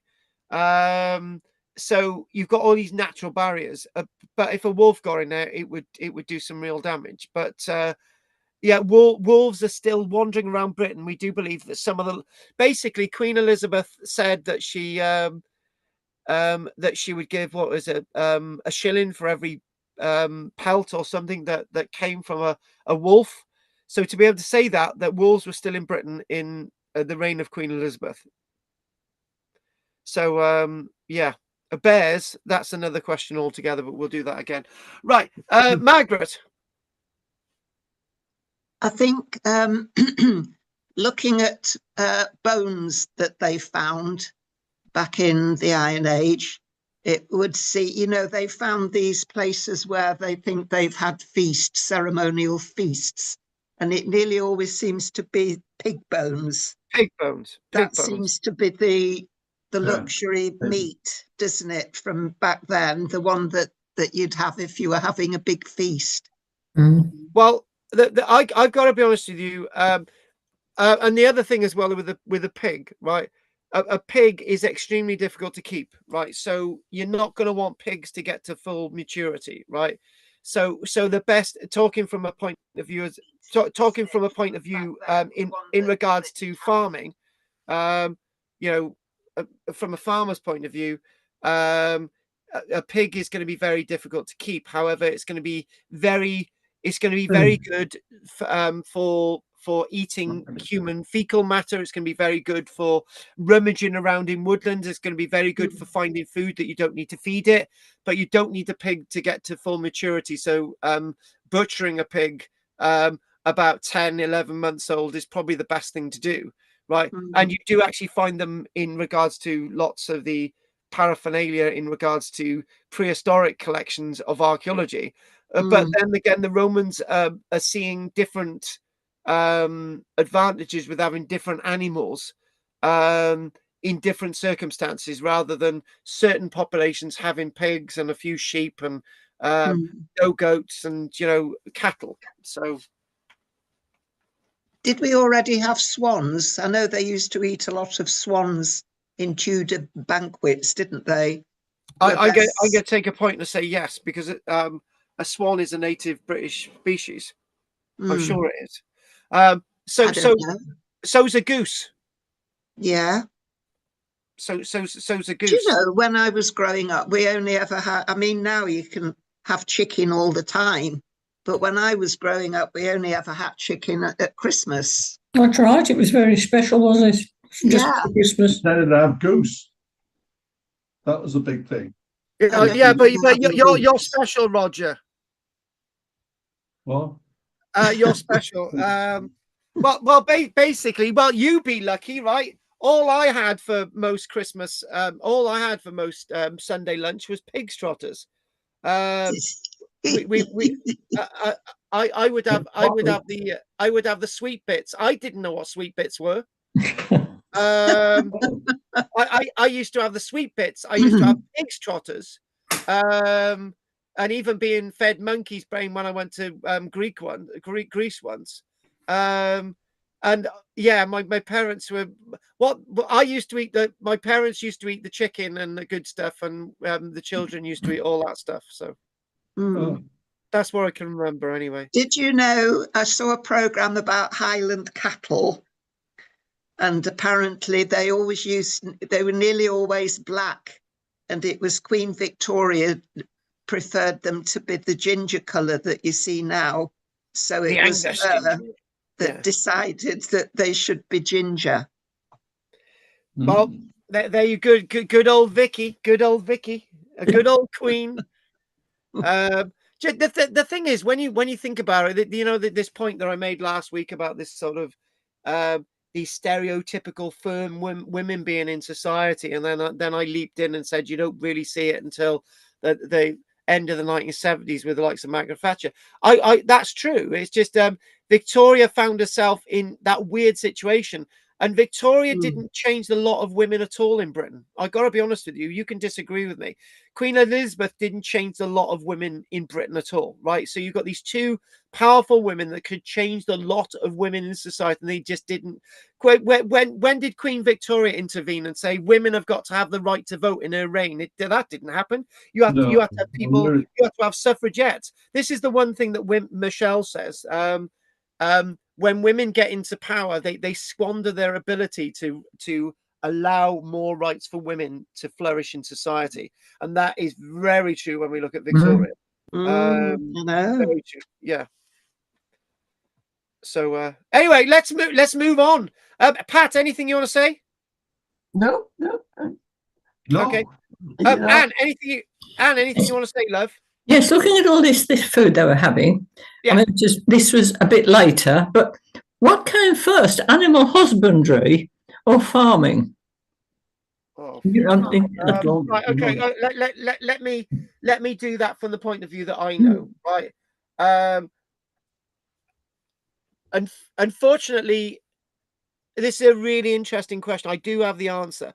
Unfortunately, the likes of Hollywood, the likes of big films and books and all the rest of it, we just see animals being treated really, really badly, right? But you can't treat animals really badly if you want them to survive, right? I know that. You can't just have a lamb that needs you and say, oh, I can't be asked to feed you anymore, right? You've got to be able to feed it, otherwise it will die, right? The other thing as well is, if you allow animals just to die, you're going to have nothing to eat the following year. It's very important you look after these animals. It's massively important. If you neglect your chicken and they're all killed by a fox, you're to blame. You've got to protect those chickens. You've got to look after those chickens, right? It's really, really important, right? The dog itself is going to protect your flock. So that is animal husbandry, right? that is caring for these animals, right? So it's not just about food and eating. You get these sort of films, don't you, where all the tables are full of food and they're all feasting on meat and all the rest of it, right? But that's only because these animals are being cared for and looked after. It's the same as human beings. If you go around killing each other, you're not going to have human beings, right? And the same with animals. If you've got no care for animals, then yeah. So does that answer your question? Sort of, but it doesn't say which came first. Oh, I would say animal husbandry came first. Yes, thank you. And I'll give you another example. Animal husbandry came first. When you look at the horse, and the way the horse adapted from across the steppes of Russia, and it's sort of going from Siberia across the steppes of Russia and all the rest of it. And we're talking about the Przewalskis and all the rest of it. The original purpose of a horse was not for meat; it was for milk. So to get that milk, and then it's riding. So I think that's the process. We milk, meat and skins, and then riding them. So that tells us that human beings are really into animal husbandry. I suppose it would come easier as well from moving around. I mean, some people follow the flocks of animals, don't they, as they're on their treks? Whereas you've got to be settled down to start farming. Yeah. I think that's a good point. When we think about the extermination of the buffalo in North America, when we're talking about the American government deliberately killing millions of them, right? And letting the carcasses rot on the plains. Do you know what? Right, I would have been there with a Gatling gun fighting back at the American government. Because the only reason why they're there is because what came first was husbandry. The Native Americans cared for those animals. Otherwise, they would have butchered them all. That's it. So, Buffalo Soldier on the plains of America. Right, okay, Drina. Drina, I'll sing that to you when I see you, when I come up there. Okay, good out. I'll serenade you. Oh. No, I've got nothing to say. All right, then, except that's what she'd love. Right, anything you want to say, Will? Right. Peoples were nomadic. Oh, here we go. Let go, Will. Peoples were nomadic, which meant they moved from point A to point B. So let's take, if you go back 5, 7, 8, 10,000 years, the Israelis, the Hebrews, the Jews, the Egyptians, but let's use the Hebrews as an example. Nomadic, they move from site to site to consume the rough ground, the rough wasteland. The sheep and the goats ate the food. The sheep and the goats provided milk, and yes, they provided the wool and they provided meat when necessary. But again, that was the husbandry, but they were nomadic peoples. If you went before that, every animal was up for on the menu. If you could catch it, you'd eat it if you needed it to survive. So you should be looking at a timeline that says, okay, yeah, we accept the Romans brought certain things into Britain. We had domesticated species in the country, and depending on the density of the population, some species were thriving, some were not, some were wiped out. The buffalo were, of course, wiped out because their skins, and in particular, the skins were the requirement for the British Empire, and America sold the goods to the British Empire for consumption, for domestic use, not for the meat. Can I just jump in there? The American government deliberately exterminated the large herds of buffalo. But you are right in the first bit. But the last big herds, they were deliberately exterminated by the American government, by the Senate. So, well, yes, and when they allowed for the killing of the buffalo, they also reduced the population of the Indian population. The Native American population were reduced because the food source was now taken away. So people died naturally because they starved to death. That was a deliberate westernization of the North American plains. And that's it. So people were there to profit. The guys who were making the money were profiting from the death of the Native American peoples, and that's why the buffalo were wiped out. But for European consumption, not necessarily for North America, because a lot of the buffalo skins didn't stay in America. They went across to Europe, every country across Europe. That's it. But to me, it's the fact that nomadic tribes move their animals and they domesticate the animals. When they settled down, they planted crops. When they were able to sustain themselves on crops, they supplemented their basic food with meat, which then came from either culled masses of the local populace or in time through the husbandry, which Anne related to, of the animals. So it's the fact that all tribes were nomadic. They went where the resources were, and we see this in terms of where the forts were set up, etc., etc. And we're talking only a couple of thousand years, which doesn't seem like a pinch in time, really. So, it doesn't. It doesn't. Yeah. Anyway, that's me. Okay, really appreciate that, Will. That was a good contribution. Thank you very much, and with everybody. Last one, Andy. Before we have a break, because I've got to grab a cup of tea from the canteen, Michelle, and yeah, we've got to fondle the sheep. Andy. No, not really. I'm kind of fascinated with animals when they come in and when they come out, and they keep seeming to change. There'll be a dig next year, and they'll find some bits and pieces, and it'll all go wrong again. So, but it's interesting. Yeah, it is. Thank you very much. It's exactly the same with grapes. It's like, 1 minute we don't, there's no way, and then suddenly we do have grapes being grown in this country, and we've had grapes being grown in this country for 8,000 years or something like that. And you're just thinking, right, okay, well, the Romans didn't introduce grapes, did they? Yeah. So so very interesting stuff. So okay, then it's 8:50, right?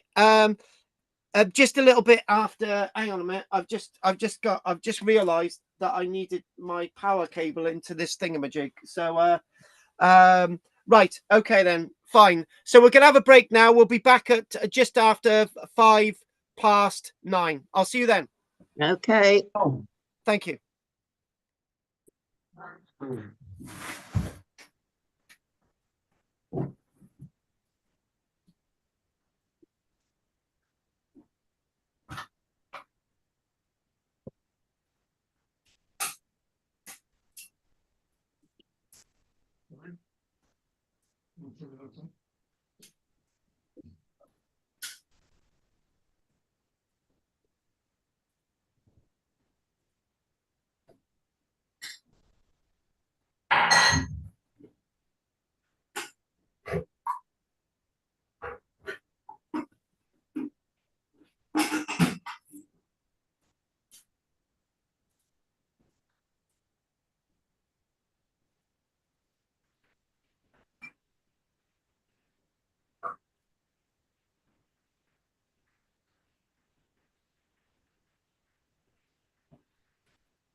I was going to practice my Spanish with Margaret today. I've started learning Spanish, and because she can speak it, she suggested, I don't think I'd get very far with a few lessons I've done. And I've done almost no speaking. I've managed to get the microphone worked out today. So anyway, hola, Margaret. One of the things that you can do, Anne, if you if you use Google Translator, so when you go into Google and you say translate from English to Spanish, yeah, and you put in a selection of phrases, first it'll give you the translation. Secondly, when you press the speaker icon on it, a voice will say the words for you to give you the proper pronunciation. yes. So that's an add-on for learning the language. Well, I'm sort of doing it through Duolingo because that seemed an easy way, and I was recommended to do it. And they do get somebody to speak. You know, you're supposed to repeat it like them. I think though, mine might be. I've got quite a Brummy accent, which probably confuses how it sounds when it comes out from me. Yeah, but if you try the Google Translate, yeah, and translate from English into Spanish, and then play the Spanish back, yeah, and you'll find the voices and female, male, whatever it is, that suits the circumstances. Yes. Did you give you different textures and context. What did you say it was called? Go to where? Well, just Google Translate. So Google Translate. So when you go into Google and you do a Google search, just put translate English to Spanish. Yeah. It'll give you two little windows. You type in the English, it'll immediately give you the Spanish translation. Yeah. And then at the bottom of the box that holds the Spanish translation will be a microphone icon. And if you tap on it, you will be able to hear the translation being spoken by somebody who's Spanish. Well, it's an AI-generated voice or an actual person that's relevant today. But I find that I do a lot of translating of the old books and stuff I've sent Carl. And when I translate from Welsh to English or Spanish, Latin, and I'll listen to the voices and the nuances in the context of the words as I'm translating the. That's right. If it's text. yes, I'll have a look at it because I've not been doing it long, and I've got through I don't know how many lessons, and you know, do it every day. But it's quite interesting, and yes. Yeah. But I'm not. In fact, I didn't expect to be able to do much conversation with it because you know I don't. I used to go. I did know Spain quite well. I went quite a lot to it, but and I could get around a bit. But I never had any lessons or anything. But I don't suppose I'll ever travel again. I've got rid of my passport, and you know. So when I thought I could do something like learn a language, I thought, well, maybe I could learn to read books, even if it's only children's literature. You know, to found this book invaluable. Can you see it? The Spanish verb tenses. Oh yeah, let me write that down. Make notes. Please help. Spanish verb tenses. Practice makes perfect. Tenses. By Dorothy Devney Richmond. What's Dorothy? Dorothy Devney, Devney. Yeah. Richmond. Right, yeah. And I found that really, really good. Oh, thank you. So all this is going to help, perhaps, but it's quite interesting playing with it. Yeah, no, I found it really, really helpful. And it gives you exercises to do. Oh, that's good, yes. And yeah, it's really good. Entonces, ¿cómo estás, Anne? ¿Cómo estás? Muy bien. Gracias. I haven't got very far with it, but it's... Now then, I want to say, what did you do today? Oh, and I can't remember. Que hace hoy? Hoy is today. Yeah. It's hacer. To do is hacer. And I'm trying to think of what did you do? Que hace? Is it hace? I can't remember. Que hace hoy? What did you do today? What did I do today? I don't think I can say any of it. I don't think I've done any of that. I could say what I've actually done. Well, if you said Spanish, except I went to the shop, you'd say fui a la tienda. Yeah, la tienda. Yeah, I know, but I wouldn't have known. I wouldn't have known a pui for went. I went. Fui a la tienda. We went. Helios, no, ustedes. Ustedes, that's us. Ustedes, us, yeah. That's you all. Yeah, you all. Something like that, yeah. I'm trying to think what. Nosotros. Is it nosotros? We. Nosotros is us. Is us. That's the same as you said this. And then but one was us and one was us. I can get there. I can see. I do know some words. I'm not quite with it yet. But as I say, I haven't been doing it very long at all. Can't say much. And I haven't been doing any speech because I couldn't hear what they said. And on the with the way. Anyway, well, I've managed to get an extension to make it louder now. Yeah. Yeah, no, this is really good. I must start reading it again, actually, because I've forgotten an awful lot. Mm. I did have one-to-one lessons with somebody in Grange-over-Sands for ages, and she recommended this book. Mm-hmm. And I try and get my granddaughter to teach me when she's here. Yes. Oh, yes. It's always if you've got somebody who is speaking. That's always good. I mean, I went to Spain, reasonable number of times, and I could get myself around the shops and things like that just by going and listening to people and trying. But that was a long time ago, and I've never learnt Spanish properly and couldn't read it. So I thought I'll have a go at having a go at this. But it's very new, but it's good fun. It's nice to. I like to learn things. So. Yeah. Oh, look at that. So now in Spanish, I know what the meat is for a lamb. Lamb meat is cordero, but I don't know. But is a sheep called a cordero? I don't think it is it? I think cordero is just the meat of the sheep. Right. I don't know I can't remember what sheep is. Do you know, Carl? I used to work in Spain. I can't remember.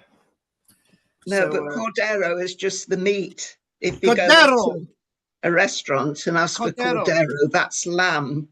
But I don't know that you call the animal that. Right, we'll get started because it's 9:05. I've managed to do this in 15 minutes. I managed to feed 2 lots of sheep. I've managed to drag little doodah in. I've managed to do my coffee, right? And now we're waiting for Pat. Judith's fallen asleep. Roger can't be asked. So whilst we're waiting for everybody, I may as well check to see all my images are here. But we can always talk about the little people, right? Oh, right, yeah. I managed to get this. I managed to get this thing that one of you was talking about, that article, right? Yeah. So I managed to get 2 images of that. So whilst we're waiting for the others 2 to turn up, if I can find out where to put this. So I got to put it in Z54. Right. Okay. Z54. So here we go. Z54A and Z54B. That's the one we'll start off with. Nobody knows what I'm on about because I certainly don't. That's my slide number. Z54A. That'll do. And Z54. This thing doesn't even look real. Z54B. Right. No. Right. Okay. Yeah. 54. Oh, Roger's back. Oh, I wish Roger wasn't back. He's just so annoying. He's just so annoying. That's me. Good. Roger, don't care. Right. Okay then. Right. So we're gonna see if we can get this. So hopefully. Oh, I got to mention something to you all. Right. This is Margaret's fault. We're gonna blame it all on Margaret. Are you there, Rog? No.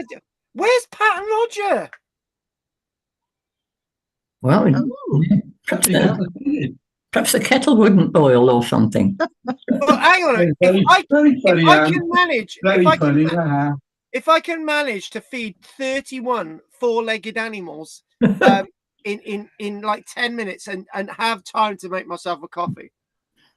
I'm supposed to have had a break and I had it when I wanted. Don't knock it. Roger.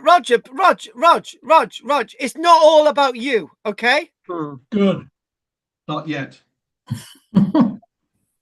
Right. I thought I would mention that because next week is like the last week of the month. It's like the queer thing. So I would usually mention that class fee is sort of due around the 20th because it's a weird thing. So I'm going to mention, and some of you already know because I need more money from my fags. You see, really expensive fags. So basically, the money for the classes are due now for it's going to be September and October in the next week or whatever, and it's the usual £50. So I thought I'd mention that, right? So that's good. It's out the way. Don't need me to mention it again. Yes, right. So we're going to crack on and we're going to start off. Right. Who mentioned this article about this this thing in Scotland? Yeah, up in Sutherland. Up in Sutherland. Margaret.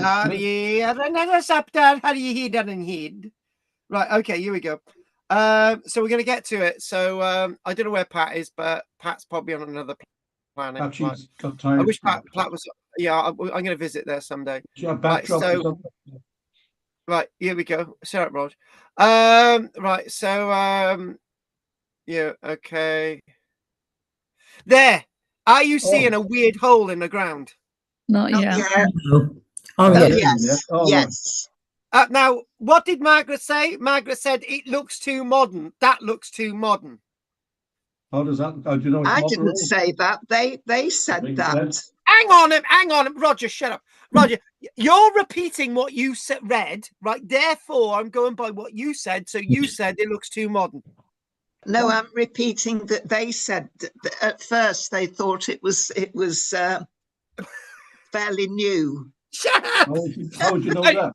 Anyway, I would say that it looks like this fairly new. It does. It looks like there's a load of charcoal in there as well. Oh, it could be any time. It does. It does. Shut up, Rod. Roger thinks he's an expert on holes in the ground. Right, archaeologist. Plenty around here, boy. Boy. Shut up. Archaeologists uncover Iron Age woman in beautifully made grave. Archaeologists have uncovered the most important archaeological discovery ever, containing the skeleton of a woman at a quarry in Sutherland. The stone-lined pit may have lain undisturbed at Evelix for about 2,000 years, 4 months and 5 hours. Highland Archaeological Service has made the discovery while carrying out work for local quarry firm GF Job, already ahead of a planned expansion of its quarry near Durnock. Highland Archaeology Service said further analysis would be undertaken over the coming months to learn as much as possible about the woman and the pit she was buried in. They will be consulting with a woman called Dr. Margaret Poole. It was discovered at the possible site of long gone Iron Age roundhouses. Evidence of the buildings, including holes in the ground that had held posts used in the construction. The archaeologists were impressed by how well made the pit was. And here's another image. Right, look at that. Amazing or what? Roger, that's a perfect pit, but it's a strange shape, isn't it?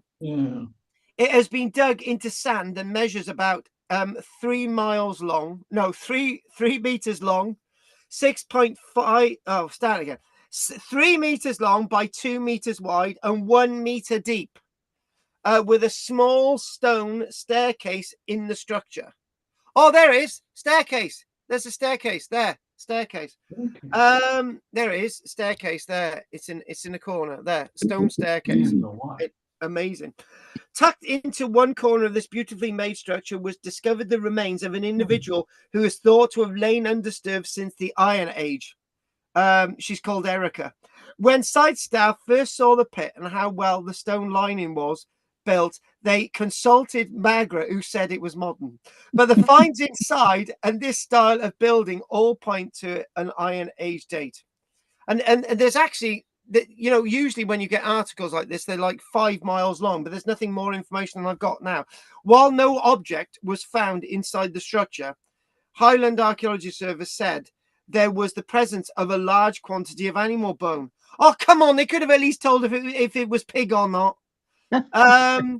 They're sort of thoroughly recording this with photographs, 3D scans. GF Job, the developer, funding further analysis of the human remains.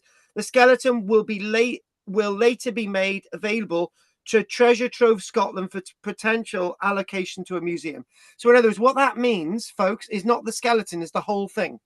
The whole thing is going to be preserved somewhere, right? Because it's going to be quarried out, right? It's going to disappear. So it's likely that they're going to preserve the whole thing and put it in a museum somewhere. What did you say, Rog? The orientation. Is it northwest, east, east-west, or what? Does it say anything? No, it doesn't. No. There's actually a few things missing from this story. What bones were in there, Roger, and also what that black stuff is. That's because that black stuff actually does look like it is charcoal based because it's actually adhering to the guy's trousers. It doesn't look like it's black. Why would it be black mud? And obviously the orientation, and the thing is, they've gone as far as saying it's a woman. So surely if they know that much, and they can probably give us an age and all the rest of it. So Carl, anyway, that's what we've got. So Carl, go on, lovely. one observation there. The stone faces and the cut of those stones are almost perfect oblongs. And you've got a question based on the stones as to how well they could cut those stones in an Iron Age period with the tools that they have. But every one of those facing stones are almost unique in that they are clear cut. Can I just answer that, but in an opaque way? Basically, if you want to compare this with the architecture of the time, which is Brock building those great massive conical shaped towers that can go 15 meters tall in Scotland, right? Those stones are really well dressed, and the type of stone that they're using is like a very is like a lidded stone, right? So they're going to be quarrying that off horizontal facing stone, right? And it's going to come off in lids. So then when it's been quarried off lids, I think Will's making the other statement is how were they able to dress them? And obviously they have got Iron Age tools, but to the level of dressing, Will's got a point. And I think, Will, there are more questions than answers with this today. Right, okay. No, Will's got every right to say what he just said. I really agree with that. I suppose that depth of the thing was what you told me was a meter or so. Meter, yeah. Depth, I think, wasn't it, Carl? Yeah, it was a meter. So basically, the way they're dealing with that, they're building, they're digging a circular hole in the ground, which is probably twice the size, which is probably 1.5 times the size of that. And setting, well, in Earth, a chalk might be different, but in Earth, a meter or so is always the thing, rather than the 6 foot we have nowadays. But that's in like a sandy loam soil, Roger. So what they're doing is because they're when I'm saying that the space that they dug is about 1.5 times the size of that. So obviously they're laying stone, packing it on the outside, laying stone, packing it on the outside, laying stone, packing it on the outside, and then building the level up to where it is. And actually, weirdly enough, I was laying some concrete today, and to get my sort of curb for that, I was cutting a little bit out of the ground, and I would lay the curbs, and behind that I would compact soil against those curbs, and then pour the concrete in that area. So similar type of thing to what they're doing here, but there's no concrete used. So anyway, thanks for that, Rog. What we're going to do now, we're going to go on. Well, actually, to be honest with you, I don't think we finished the first bit, to be honest with you. So anyway, let's get onto my notes, guys. I know what are you back, Pat? Is Pat back? Right, so what we're going to do, we can't exactly go on to vegetables yet because I haven't finished what I was doing. Right, so if we go to this chart again, so we've done the chickens. We've done the chicken story, and it goes on to say that did we complete the chicken story? Right, initial appears. Oh, yes, we did. So, okay, livestock. So perhaps the biggest Roman change, bigger livestock. And this is a good talking point. So the Romans didn't need to introduce cattle, sheep, and pigs. They were already fundamental to the Iron Age landscape. However, what the Romans did is introduce different diets. And obviously maybe bring in 1 or 2 bulls that were much larger on the continent to breed with native bulls, and it would make the species quite bigger. Can I just make a comment? I know that as a fact, right? Because our Eden in West Wales is the only male capable of creating any lambs. So he's our only ram. He's our only ram. So he's responsible for all the lambs, all the generations that we've got here. So okay, there is accidental interbreeding, but we try and keep away from the others. We do have accidents, but the point is he has produced a weird breed, a mixed breed with our Shetlands, right? So the point I'm trying to make is if all you'd need is 1 or 2 bulls that are larger and stockier, a different horn type, and that could fundamentally change the ewe breeding stock of the whole of lowland Britain. It's not going to take a lot. At Heybridge and Exeter, for example, measurements show livestock becoming larger during the Roman period. Cattle increased particularly early after the conquest, while changes in other species occurred later. So what we're talking about there, exactly what I've mentioned. But it wasn't uniform across Britain. So what we're talking about, we're not talking about immediate changes of cattle and sheep. It would have taken quite a few generations. Cumbria now, Carlisle, archaeological evidence, an Iron Age site near Carlisle. They're saying that for a long while, the native short-horn cattle was there within the landscape for a while, right? These are longhorn cattle, but these are a native breed anyway.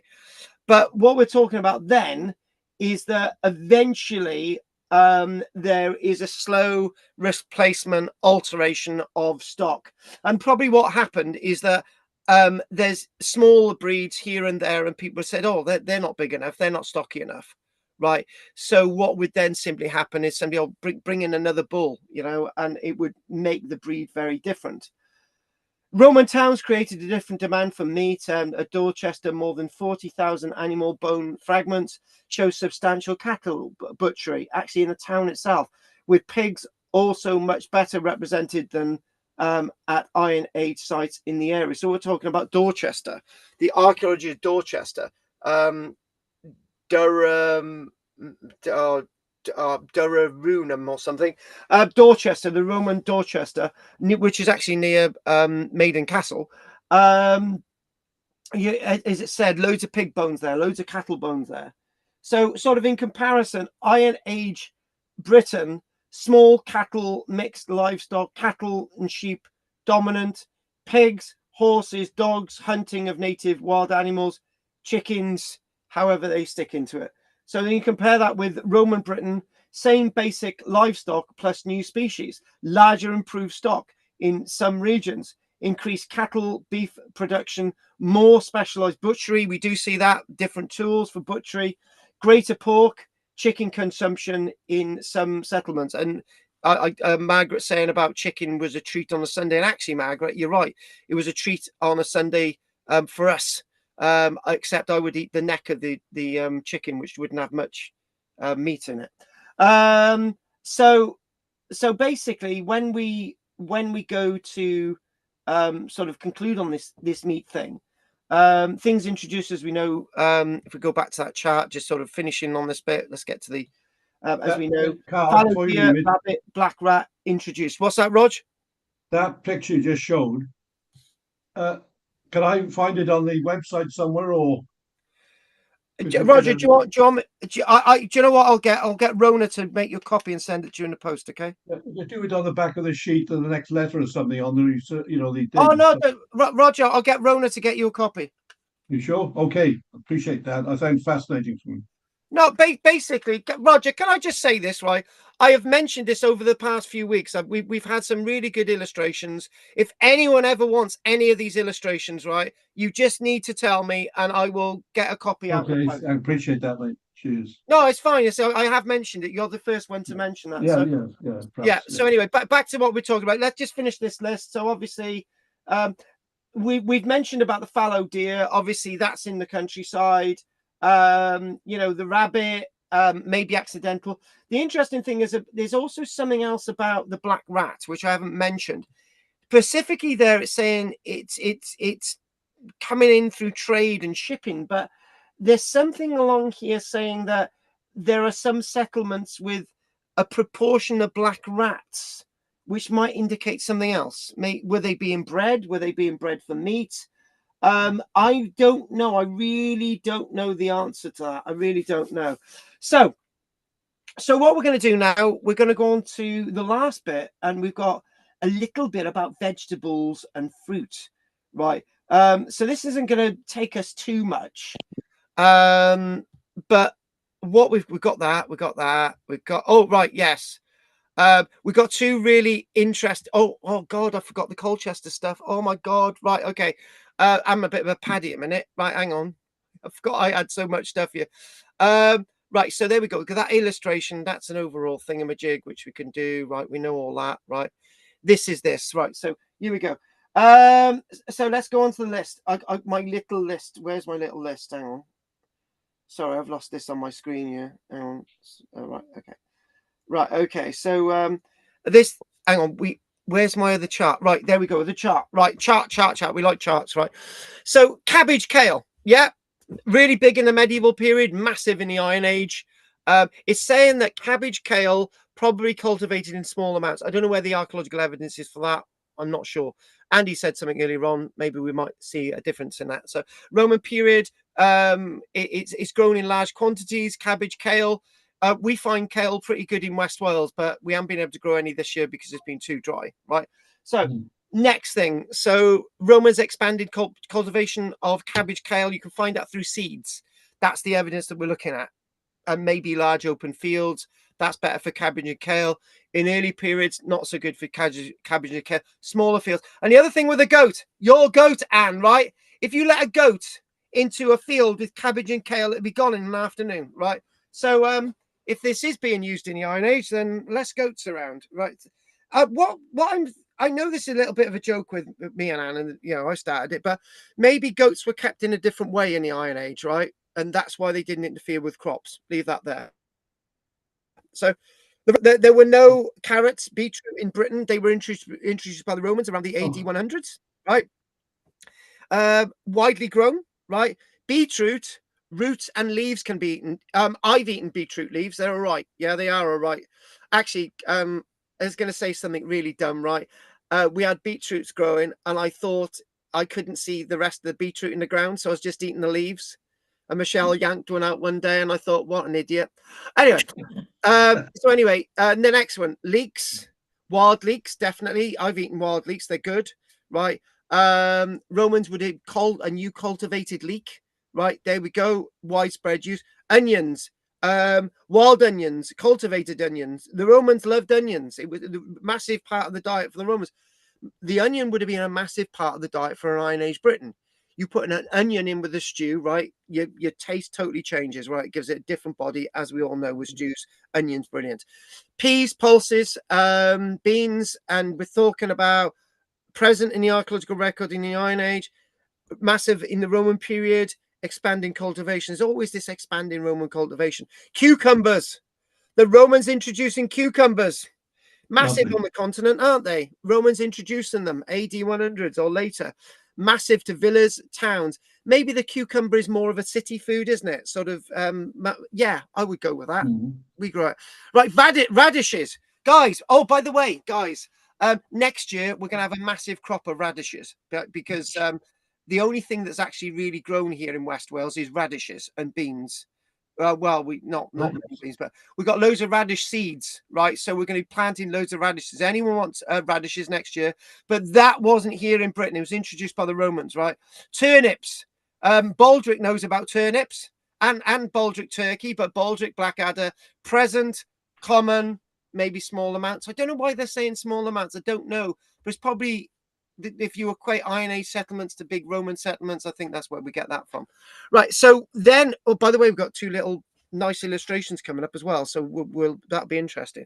Let's do the things that weren't here in the Iron Age. Plums, cherries. That's missed my sensor. That is. Grapes were already here. That's wrong. Walnuts, peaches. Right. I don't know how I managed to get in there. Right.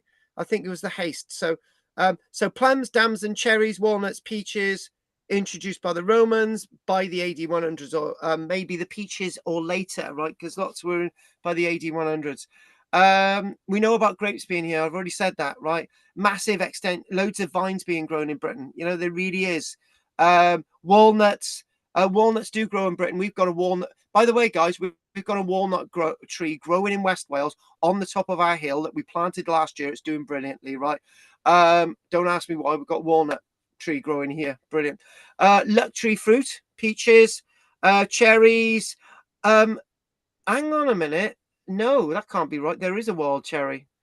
But when you talk about introducing a cherry, yeah, we'll go with. Hang on. No. Right, hang on. There's a few things wrong with this chart, right?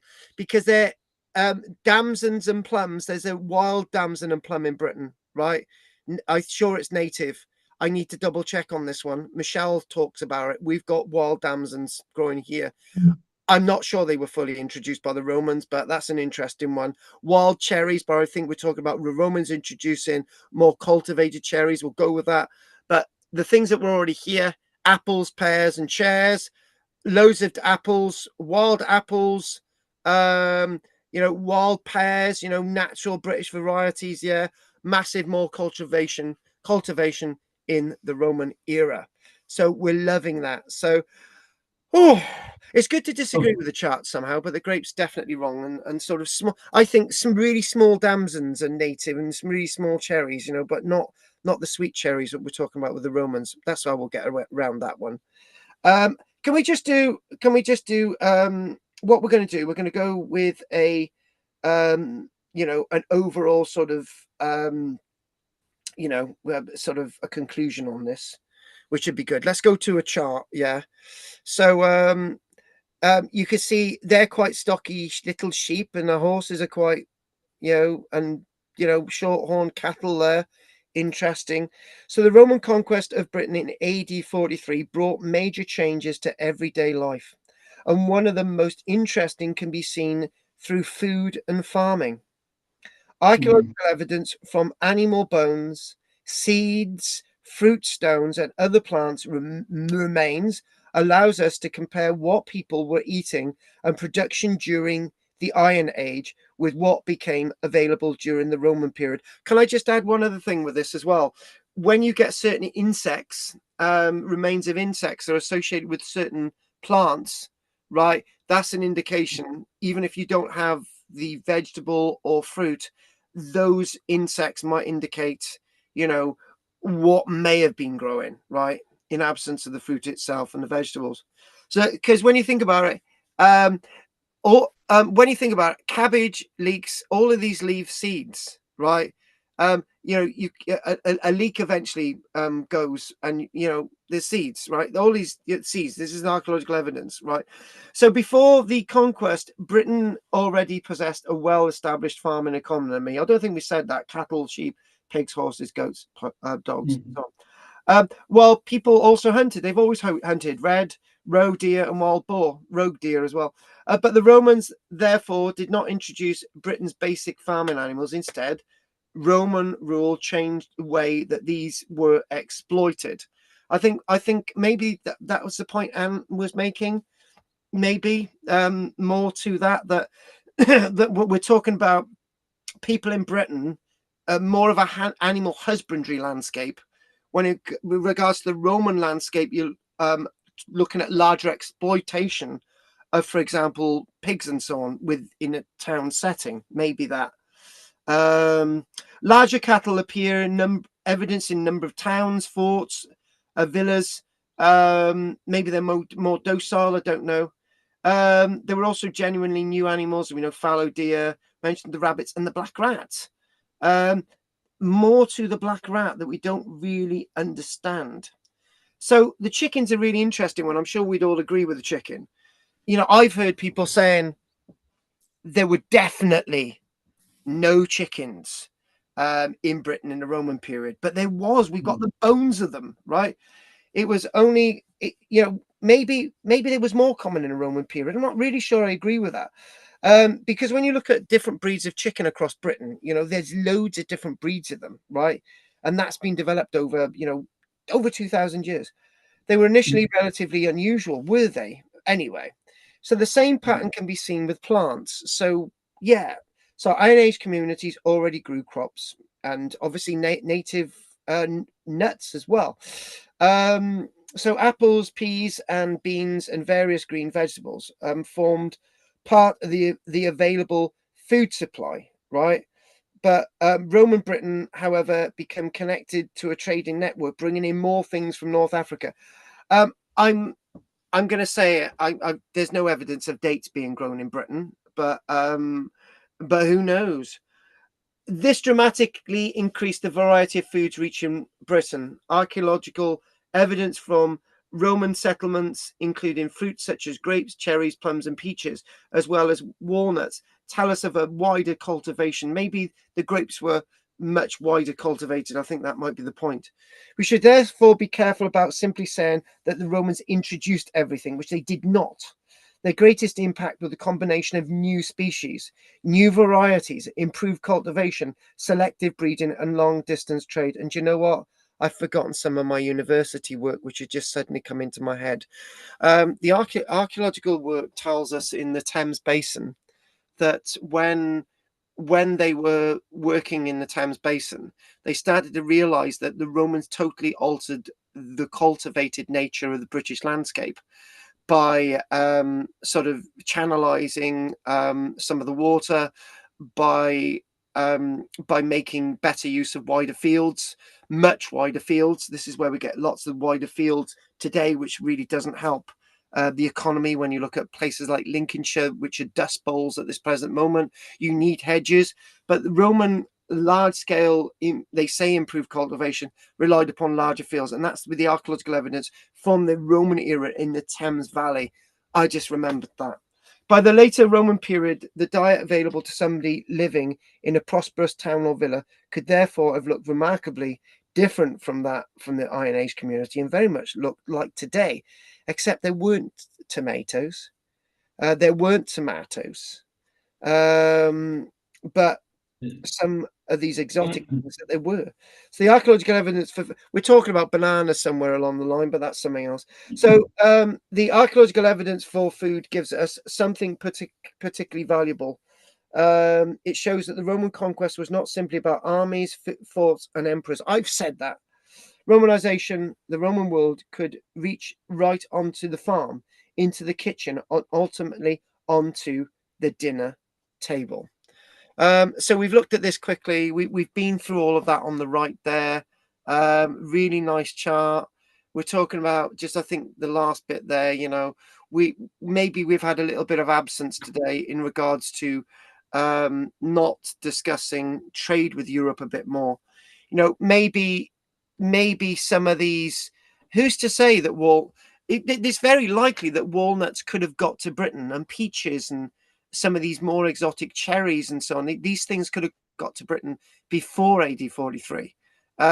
Maybe a bag of radishes arrived, but radishes do go off quite quick. Cucumbers don't last a long time either. Beetroots and carrots do. So I'm really, we don't know, do we? Hang on a minute. Can we just jump in something else before we go on to the last bit tonight, right? There is one thing. Absence of archaeological evidence. Maybe radishes, cucumbers, beetroots, carrots were available in pre-AD 43, right? But they weren't grown here because we don't see the carrot seeds, we don't see the beetroot seeds, we don't see the radish seeds, and we don't see the cucumber seeds, right? Therefore, we're saying they may have already been here, but they weren't grown here. Maybe that's what we're saying, right? Something like that. But we definitely got grape seeds. We do. We found them. And finally, this little chart here. So we got the two comparisons there. Iron Age, baskets, all this here. I tell you what, right? I'm going to say it as it is, right? There's no way would an Iron Age landscape look like that. It would be mud, and shit everywhere, right? Except if you looked after your animals in a different way. You had them in pens and so on, right? But it would definitely not look like that on the ground. However, when we look at the Roman thing, that looks a bit more like it. So some pigs going off to the town or city. The town there looks a bit like Lincoln, to be honest with you. Maybe this is a villa. These animals, dogs, much bigger animals there, much bigger horse. And obviously, when you think about it, the chart there, the food is a lot more expansive, more availability, right? And this thing on the list, this here, I think the one thing, if we move, we've done all this now, but the one thing on the right, the Roman impact, more variety, yes. Better farming, improved tools, irrigation, crop rotation, animal breeding. The Romans were key with this. Trade and supply, more of these items coming in anyway. Even if they weren't here, they were coming here. Changes in diet. Now, one last thing, right? one last thing. When you've got these big towns, right, like Carinian, Cirencester, when you've got these big towns like Eberarkham, York, when you've got these big towns like which would Camden and Colchester, right, Londinium, London, Canterbury, when you've got these big places, right, you need different foods. You need a pig to be able to be brought into the town and slaughtered for fresh meat, right? You're not living in the countryside anymore, so the pigs need to be kept in the towns and cities, right? People are going to need to have little gardens for extra food and extra trade, right? We see this in Roman towns, right? We see them, for example, archaeological excavation evidence in a Chilean, no, not Chilean, Caerwent, Isca Silurum, Caerwent. They've got house fronts in Caerwent, and you're thinking, well, they've got gardens at the back, so maybe they grew cucumbers at the back, so that's an extra foodstuffs that they can sell, right? So anyway, hopefully you enjoyed that little bit. So I am aware now that maybe we are getting on a little bit, so I'm going to just introduce this last thing tonight, right? That's one of your maps. This little layer here, right? That's sort of representative of a layer through Colchester, right? That burnt layer, coins, pottery, glass, right? And the burning of the temple of Claudius in Colchester. So let's just do this now quickly. Let's just do this. And we're going to go to my other notes. And I think everybody's okay for now. Roger, are you still there? Yeah. Are you still there, Pat? No. No. There's Pat there, hopefully. So what we'll do, we'll go on for another 10 minutes, right? Because I don't want to go on to because what will happen if we go beyond, we'll go on till about 10. So we finish in about 10 minutes. I'll just give you a little article now, right? So I found this, and this is referring to the Boudiccan uprising and glass vessels from Colchester, right? And again, next week we will be doing these layers. I know I've been promising them. So what we've got in Colchester, the date here for the Boudiccan rebellion in Colchester is not AD 60, it's AD 61, it's AD 60. And obviously this type of layer that you're talking about, right, is on average 2 to 3 meters below the modern town. Excavations providing a treasure trove of information. And in that, we do mention pottery and tile, but we don't mention glass enough. The glass fragments recovered during these excavations, and this is like a load of artifacts that they've found, and they've put that in that layer. So when we think about there's a whole chunk of information. I'll just get to the point. So the Roman glass industries of roughly, the AD 50s, right, was, when you talk about glass industry, right, this is the material that they're bringing in, right? Now it's the big debate whether they were actually blowing glass here. With all the broken glass I've mentioned before, that if that broken glass was melted down in Britain, right, because we do see piles of glass being stockpiled at some Roman sites, and why? So obviously they must have been melting that down, and blowing the glass. We know that blowing glass had been in existence for well over 100 years before AD 43 in Britain. So and maybe casting, blowing directly into casts, right? It's very difficult to work out whether they were actually making glass here, but blowing glass is really, really an important thing that they were doing with the recycled glass. So what we're going to do a little bit now, we're going to do something that I said I wasn't going to do, right? But I will, right? Just a little bit. If anyone wants to look up the Tacitus stuff, which I'm not going to do much more than the little bit I'm doing now.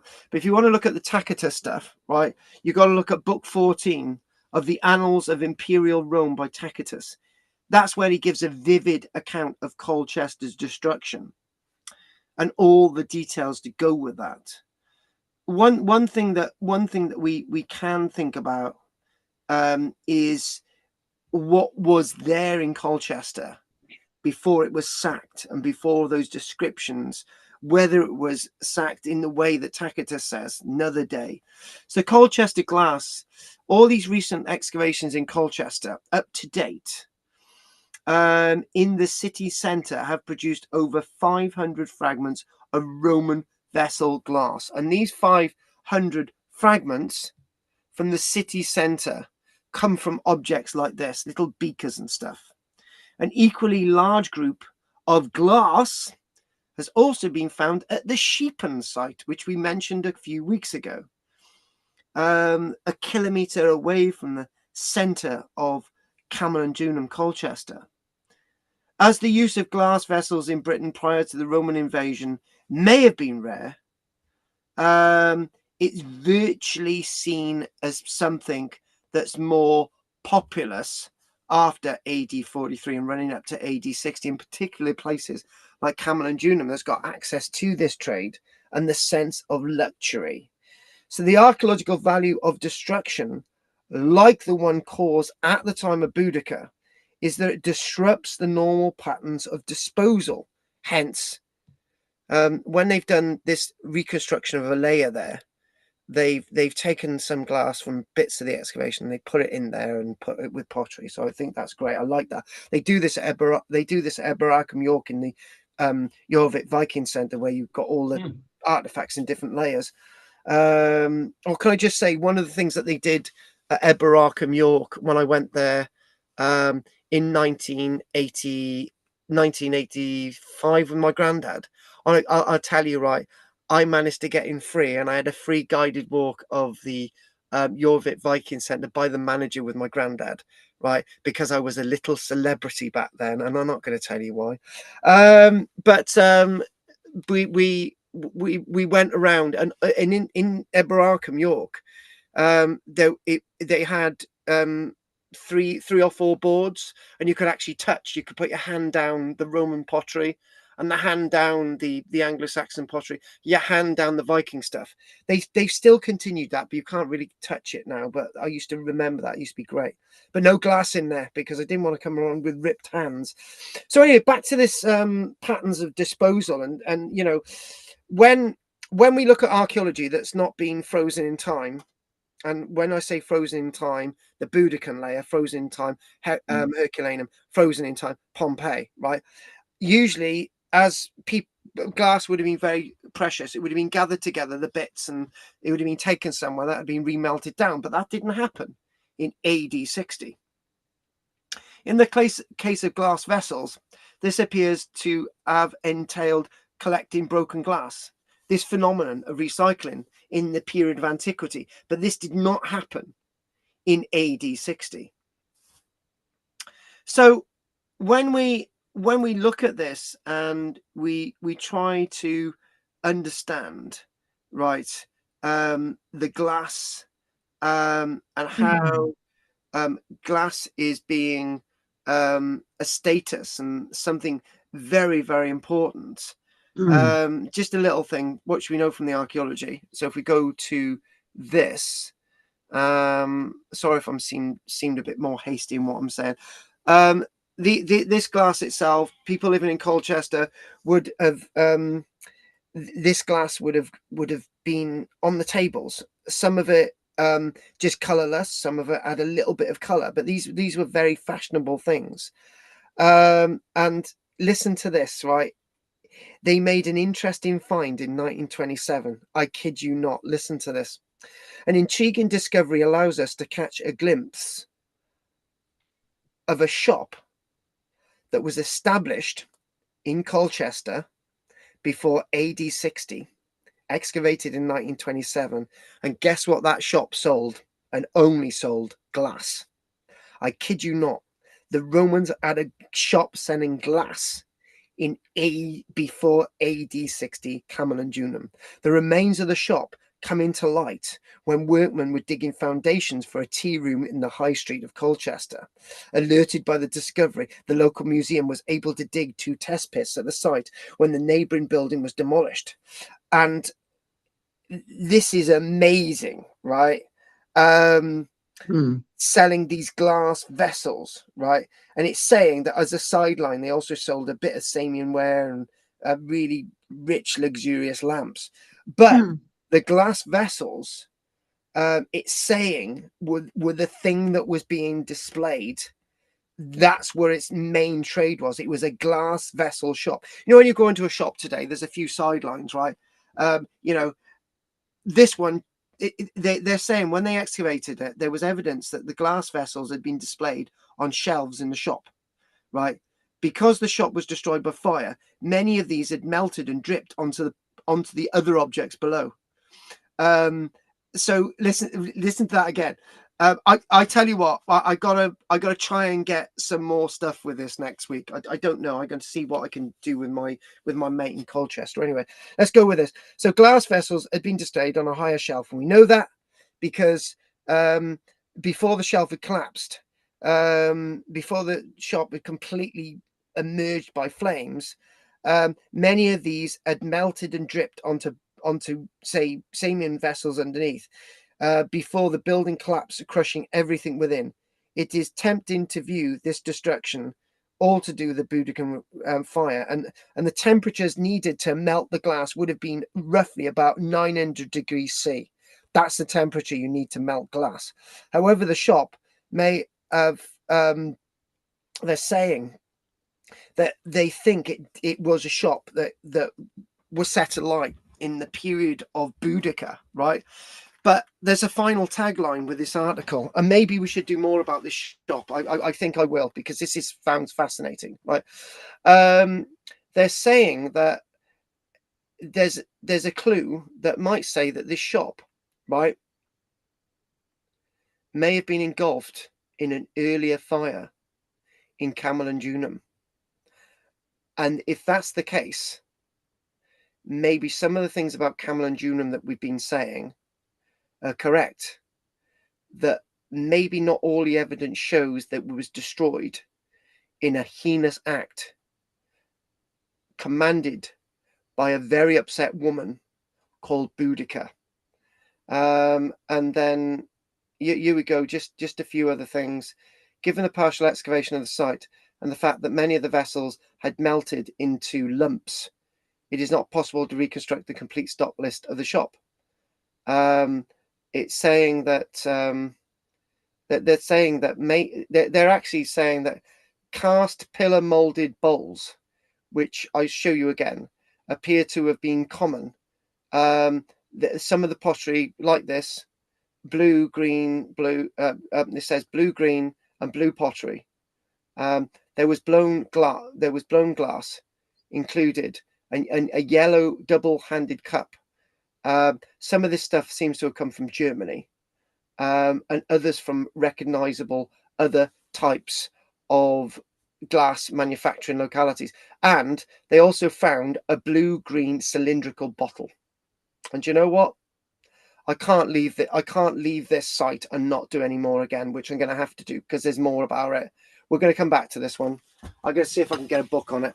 Right. Okay. Then I got to see these images. We've got to do this again. Right. Anyway, that's it for tonight. Right. We're going to have plenty of time for questions. That's a good place to stop on the edge of an amazing. Just think. Let's finish. Let's just make that statement.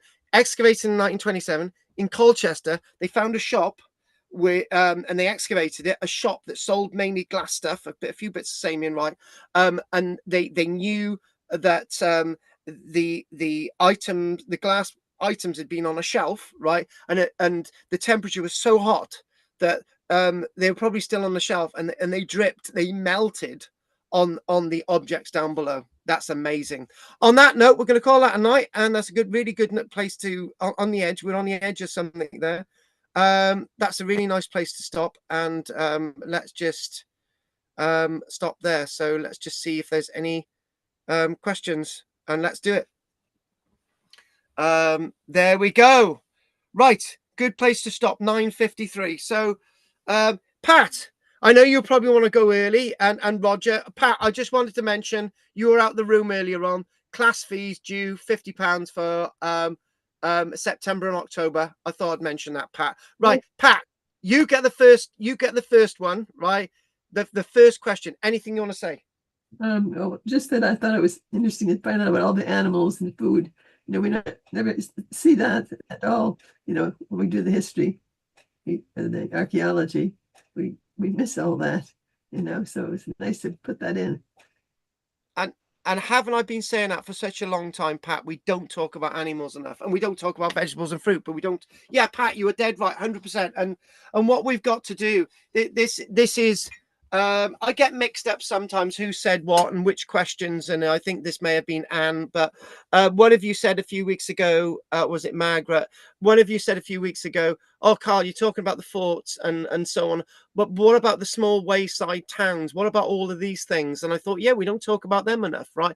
There's so much in this world of archaeology that we don't talk about, right? Let's go back into prehistory. What we talk about, we love to talk about Stonehenge and West Kennet, Long Barrow. How often do we talk about the settlements? You know, we've got to talk about more about the people's lives, the lives of these people who built these big things, the lives of the people who built the pyramids in Egypt, you know, 4,600 years ago. Those lives are now being discussed. I think they're far more interesting than the pyramids themselves. Yeah.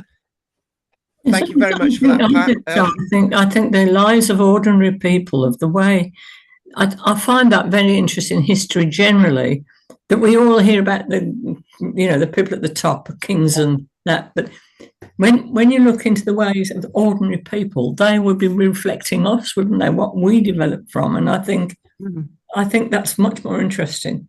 And yet, it's often not covered in history books, is it? I mean, you're covering more here, I think, in archaeology. Since I've never been interested in history. But I think in the archaeology, you do cover it better. And it's interesting. And the two things I find very interesting are the technology which was used by everybody. I find that really interesting. And the other is the social patterns. And this is why I come to this. It's enjoyable for that. I enjoy that aspect of it. And the social patterns of change and community. Yes. And again, I'll mention this. We haven't mentioned this for a few weeks. This is why we are archaeology community. This is why we bring the sense of the past into our sense of the community place, and we give that an understanding that gives some meaning to why we do this every week. Yes. Well, thank you for it. I enjoy it. I know you do, Anne. You all do. So otherwise you wouldn't be here. Thank you, Anne. Right, Roger, anything you want to say, babes? And Roger, you're looking much better these days, right? Well, it takes time. The thing is, as somebody was saying, that the animals, Pat was saying that the animals, we first time have delved into how they were managing the animals, husbandry and the rest, and their foods. And you think, well, we had the basic things, or they had corn perhaps, or bread and meat, vague things, but this actually opened up because it takes a lot to farm and make sure every season you get the food you want for the next of the year and into the next season type thing. So that's been a big eye-opener. And the glass at the end, well, glass is amazing what they produce. And looking at that last set of glasses, I think that could be almost a modern set of something with different, opaque or see-through and 1970s, yeah. But that was 2,000 years ago. Yeah. Like with the Egyptians, the things they produced, huge, massive things and all sorts of civil engineering. And you think, with what basic tools that didn't seem to make sense. You know what I mean? But they achieved things with something. Oh, that was interesting. Eye-opener. They achieved many things, and that's the point. One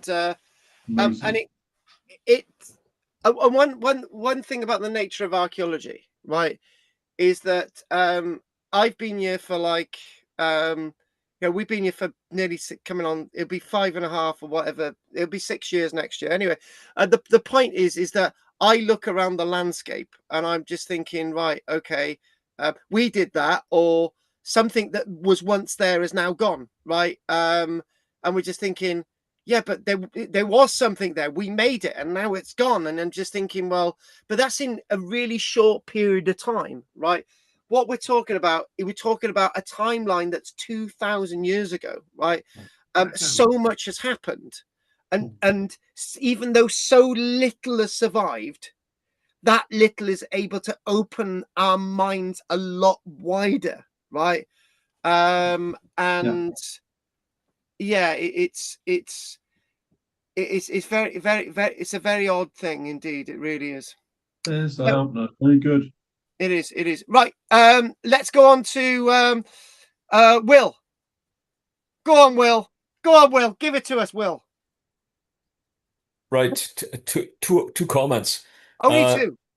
Jewelry made from chicken bones, for instance, or any other kind of animal bones. So an indicator of when a particular species was in a culture might be reflected by the fact that the remnants were turned into jewelry and decorations by the native population. So you could picture if chicken bones turned up in early Iron Age burials, for instance, that those bones were there prior to, and therefore the species was there at a certain date. So that's one element. Come to pigs, the relevancy of husbandry of pigs. In the 1820s to 1870s, the houses in Rumney, the settlements for the miners and the iron workers, most of those houses, they had little gardens and they husbanded pigs. They kept pigs. Now, because of cholera and because of the sewage, they had to control and remove the pigs from the villages. But even up to the late 1870s, you had the husbandry of pigs as a source of food, etc., etc., etc., in those communities. And Will, dead right. You had these little beehive pigsties, right? The conical shaped things and little entrance into them. You do see them occasionally in the archaeology, and but it's animals are a big responsibility, and if you get it wrong, you get it wrong big time. And look, I'm gonna say it. I'm gonna say it as it is, right? If we didn't have the ability, we're going to have to buy in a lot of food because we know the price of food's going to double, right? So a sack of food's now costing us, it was costing us a few months ago £7.50. It's now gone up to 10. We've got to now stockpile a lot of food, right? We know the food's going to go up to about 20, 30 pounds a bag, right? But the point is, we will still be able to pay that. It's going to be a struggle. We're still going to be able to pay that. Could you imagine if I was an Iron Age person, right? I wouldn't be able to do that, and it would be very likely that most of our animals would have to be slaughtered. We'd have to start again, right? And the prospect that people were in the same situation in the past stumps me. It really does. But the big difference is that they manage the landscape differently, right? Not like the way the farmers manage large tracts of Britain, removing the hedges, removing the trees, right? And that is a bad way of managing the landscape. We had one of our friends drop up today, and I said, "Do you see that acre of land, right? If that acre of land there was full of trees, there's nothing in it. It's like a wasteland. We got an acre of land behind me, where 1 acre, we got a few acres, but we got 1 acre of land, which is a total wasteland, right?" I said, if that was full of trees, right, I could just chuck the sheep in there and lose them for a whole week, right? But it's dead, and we are managing the agricultural landscape badly in Britain. We should learn from the past, and that's exactly what we're doing. By learning from the past, we can hope to change agricultural. Do you think farming in general is learning from the past? We always say I don't think they are. I don't think it is. Do you know what we're going to do, right? We're going to really one thing that we're going to do, one thing that we know is going to happen, right? We're going to have so much water in the winter, right? We're going to make sure that water this time, we're going to save every single drop. We're going to make ditches which are lined with watering. We're going to make streams. We're going to have as many trees as we can possibly plant here. Sounds good. Yeah. Oh, I love the tree. We should have done that from day one. Carl, one sec, Will. What we Right. did when we moved here, we thought we could be like all the other people in the landscape. We now know that their farming practices failed. It's failed. It's dead. Right, Will. Right, just a comment. The Dust Bowls of North America, the prairies in the 1930s, because of that fact that all the landscape was changed. The open concept of mass farming destroyed complete economy of the United States of America, and we don't learn from that. Yeah, and I can at least learn from it. Even we're going to be we're already a little oasis on the top of a hill. We can do better. Thank you for that. Right, okay then. Thank you. We've still got 4 of you. Margaret, anything you want to say? The glasses. I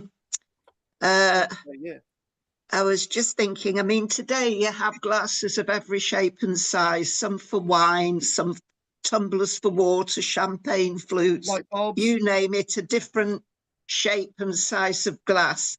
And it looks as if they did back in Roman times. They were all different shapes and sizes. And I guess they were they had designs on them. Yes, they did. There's beautiful designs. We've got gladiators on some. We've got sort of writing on some. We've got sort of milfoil ones. We've got ones with multiple sort of arms coming off them. There's just, yeah, you're right. There's loads. In fact, there's probably more types of glass designs back then than there are now. So that the Romans started all of that shapes of glasses for drinking.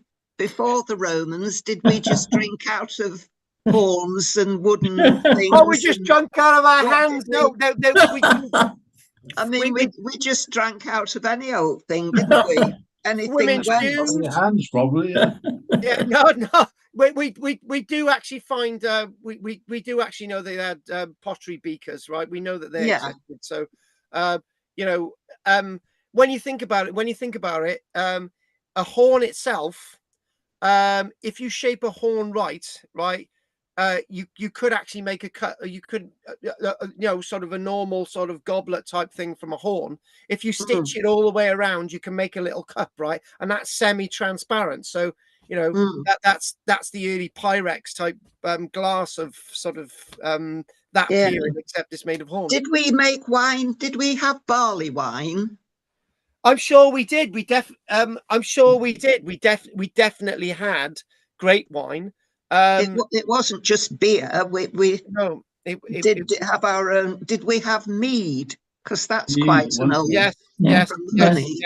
We did have beer, but the Romans didn't like our beer. We had beer. We did have beer. We said that before. We did have beer. So, do you think they had? You were raising this about all the glasses being different. We have different glasses for different things, and there's a sort of elegance of it. And if you had your champagne in a mug, it somehow wouldn't taste as good. It must be the same stuff. But and I wondered if they did it then they had those feelings about it. So they brought sophisticated drinking to our shores. That's what I'm saying. So that came about then. Yes. One second. I think the torch might. I don't know what it is. The one thing I can remember, the one story I can remember is that when I used to know there was some health workers that used to work in Cardiff, right? And some of the people in Grangetown in Cardiff were so poor they didn't have anything to drink out of. So the health workers would go into the house, right, and they would be served by the people cups of tea in jam jars or cups of tea in old bean tins, right? Because they just could not afford. So it's like Roger's point, anyone's point, drink out of anything, even right. Sorry. Yes. I had to eat something quick in the break, not before the break. You can use that for a cup of tea. So it's all there, right? And Lloyd George would be very happy that I'm making the most of my legacy, right? Okay, if there's nothing else from you, Margaret, let's go on to Trina. No, I've got nothing to say. Trina's Well, the thank only you. one. She's the odd one out, right? Being the odd one out, Judith. No, I've got nothing to say either, thank you. There's two of you. Sorry. Sorry. The one who's got the one who says the last word says the last word, Andy. No, we can't hear you, Andy. Sorry, forgot to switch it on. I'm quite amazed at the glass shop at such an early point in the so-called Roman occupation or invasion or stroke whatever. I'm kind of wondering whether that shop was there before then, and was this influence. Did the Romans bring glass, or was it already being traded from other parts before then by other people? Well, the Romans were trading before the invasion. Yeah. So definitely. So and this is the point. What Andy said, right? The juxtaposition of that evidence and me looking and somebody saying this is 1927. So somebody saying I think the clue in there is that the Samian ware was rather early, right? Which I didn't put in there because I probably want to make this into a bigger thing, right? But if we take that example of that shop, right? And if I can find the report, right, that would make a whole thing in itself. That was just one evening, right? If it turns out that that shop existed, right, before AD 43, right, and the shop was burnt down, and all that glass and stuff is there, right, then I think that in a way changes the story more than we think. Yeah, totally. And it Andy, if for example, right, we're looking at that layer across Colchester as being Boudica, when in fact that layer across Colchester might be other events, right? Yes. Yeah. Like Pompeii. And we used to say that all the damage in Pompeii happened in AD 79. But I say every single bloody week, no, it didn't, right? But it used to, right? And the thing is, Andy, this archaeological evidence was excavated in 1927, right? It's not an excavation that will change anything that happened tomorrow. It's already happened, and that information could be used to change that. Do you know what, right? I've got to find that report. I've got to. It's really interesting site, that. We got to do the glass shop. I'll see what I can do. Let's see if I get. I thought about this today. I'll see if I can get a book on it. That would be absolutely brilliant. It's not out of the question to set up a thriving specialist business in that short period of time, but it's unlikely. Oh. So hang on a minute. You've hit yourself across the face, Andy. So therefore, if they're establishing a specialist business, right, it must have been going for quite some time before AD. I would have thought. Well, I would have thought so. Yeah, it isn't out of the question. It's really, dynamic entrepreneur could have done that in 10 years. Or whatever, but you certainly can't do it in a short period of time because you've got to build the trade up. Yeah, but we've been trading with Rome for quite some time before. Well, exactly, but this is where it starts to question everything, isn't it? So yeah. Do you know what? It's starting to go. It's starting to go towards my Caligula. It's starting to go towards other things. Yeah. So.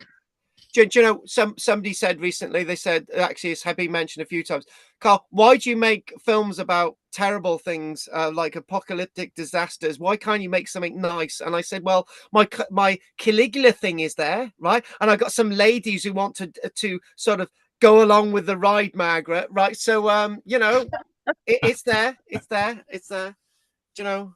I was arguing with my son about Caligula. He's just read a novel by somebody called Conigleden. I don't know if you've heard of him. He writes a lot of novels about Rome. Yeah. And he said, what a dreadful man that Caligula was. Terrible man. And I said, well, you can't believe everything that you read. He said, but why, if he wasn't a terrible man, why did they all hate him? And why did they say all these terrible things about him? and erase him from history. Why did they do that? And again, all those documents that were supported Caligula happened to disappear. Even the book, yeah, even the vitae of his life. But why did they do all of that? Ask Donald Trump.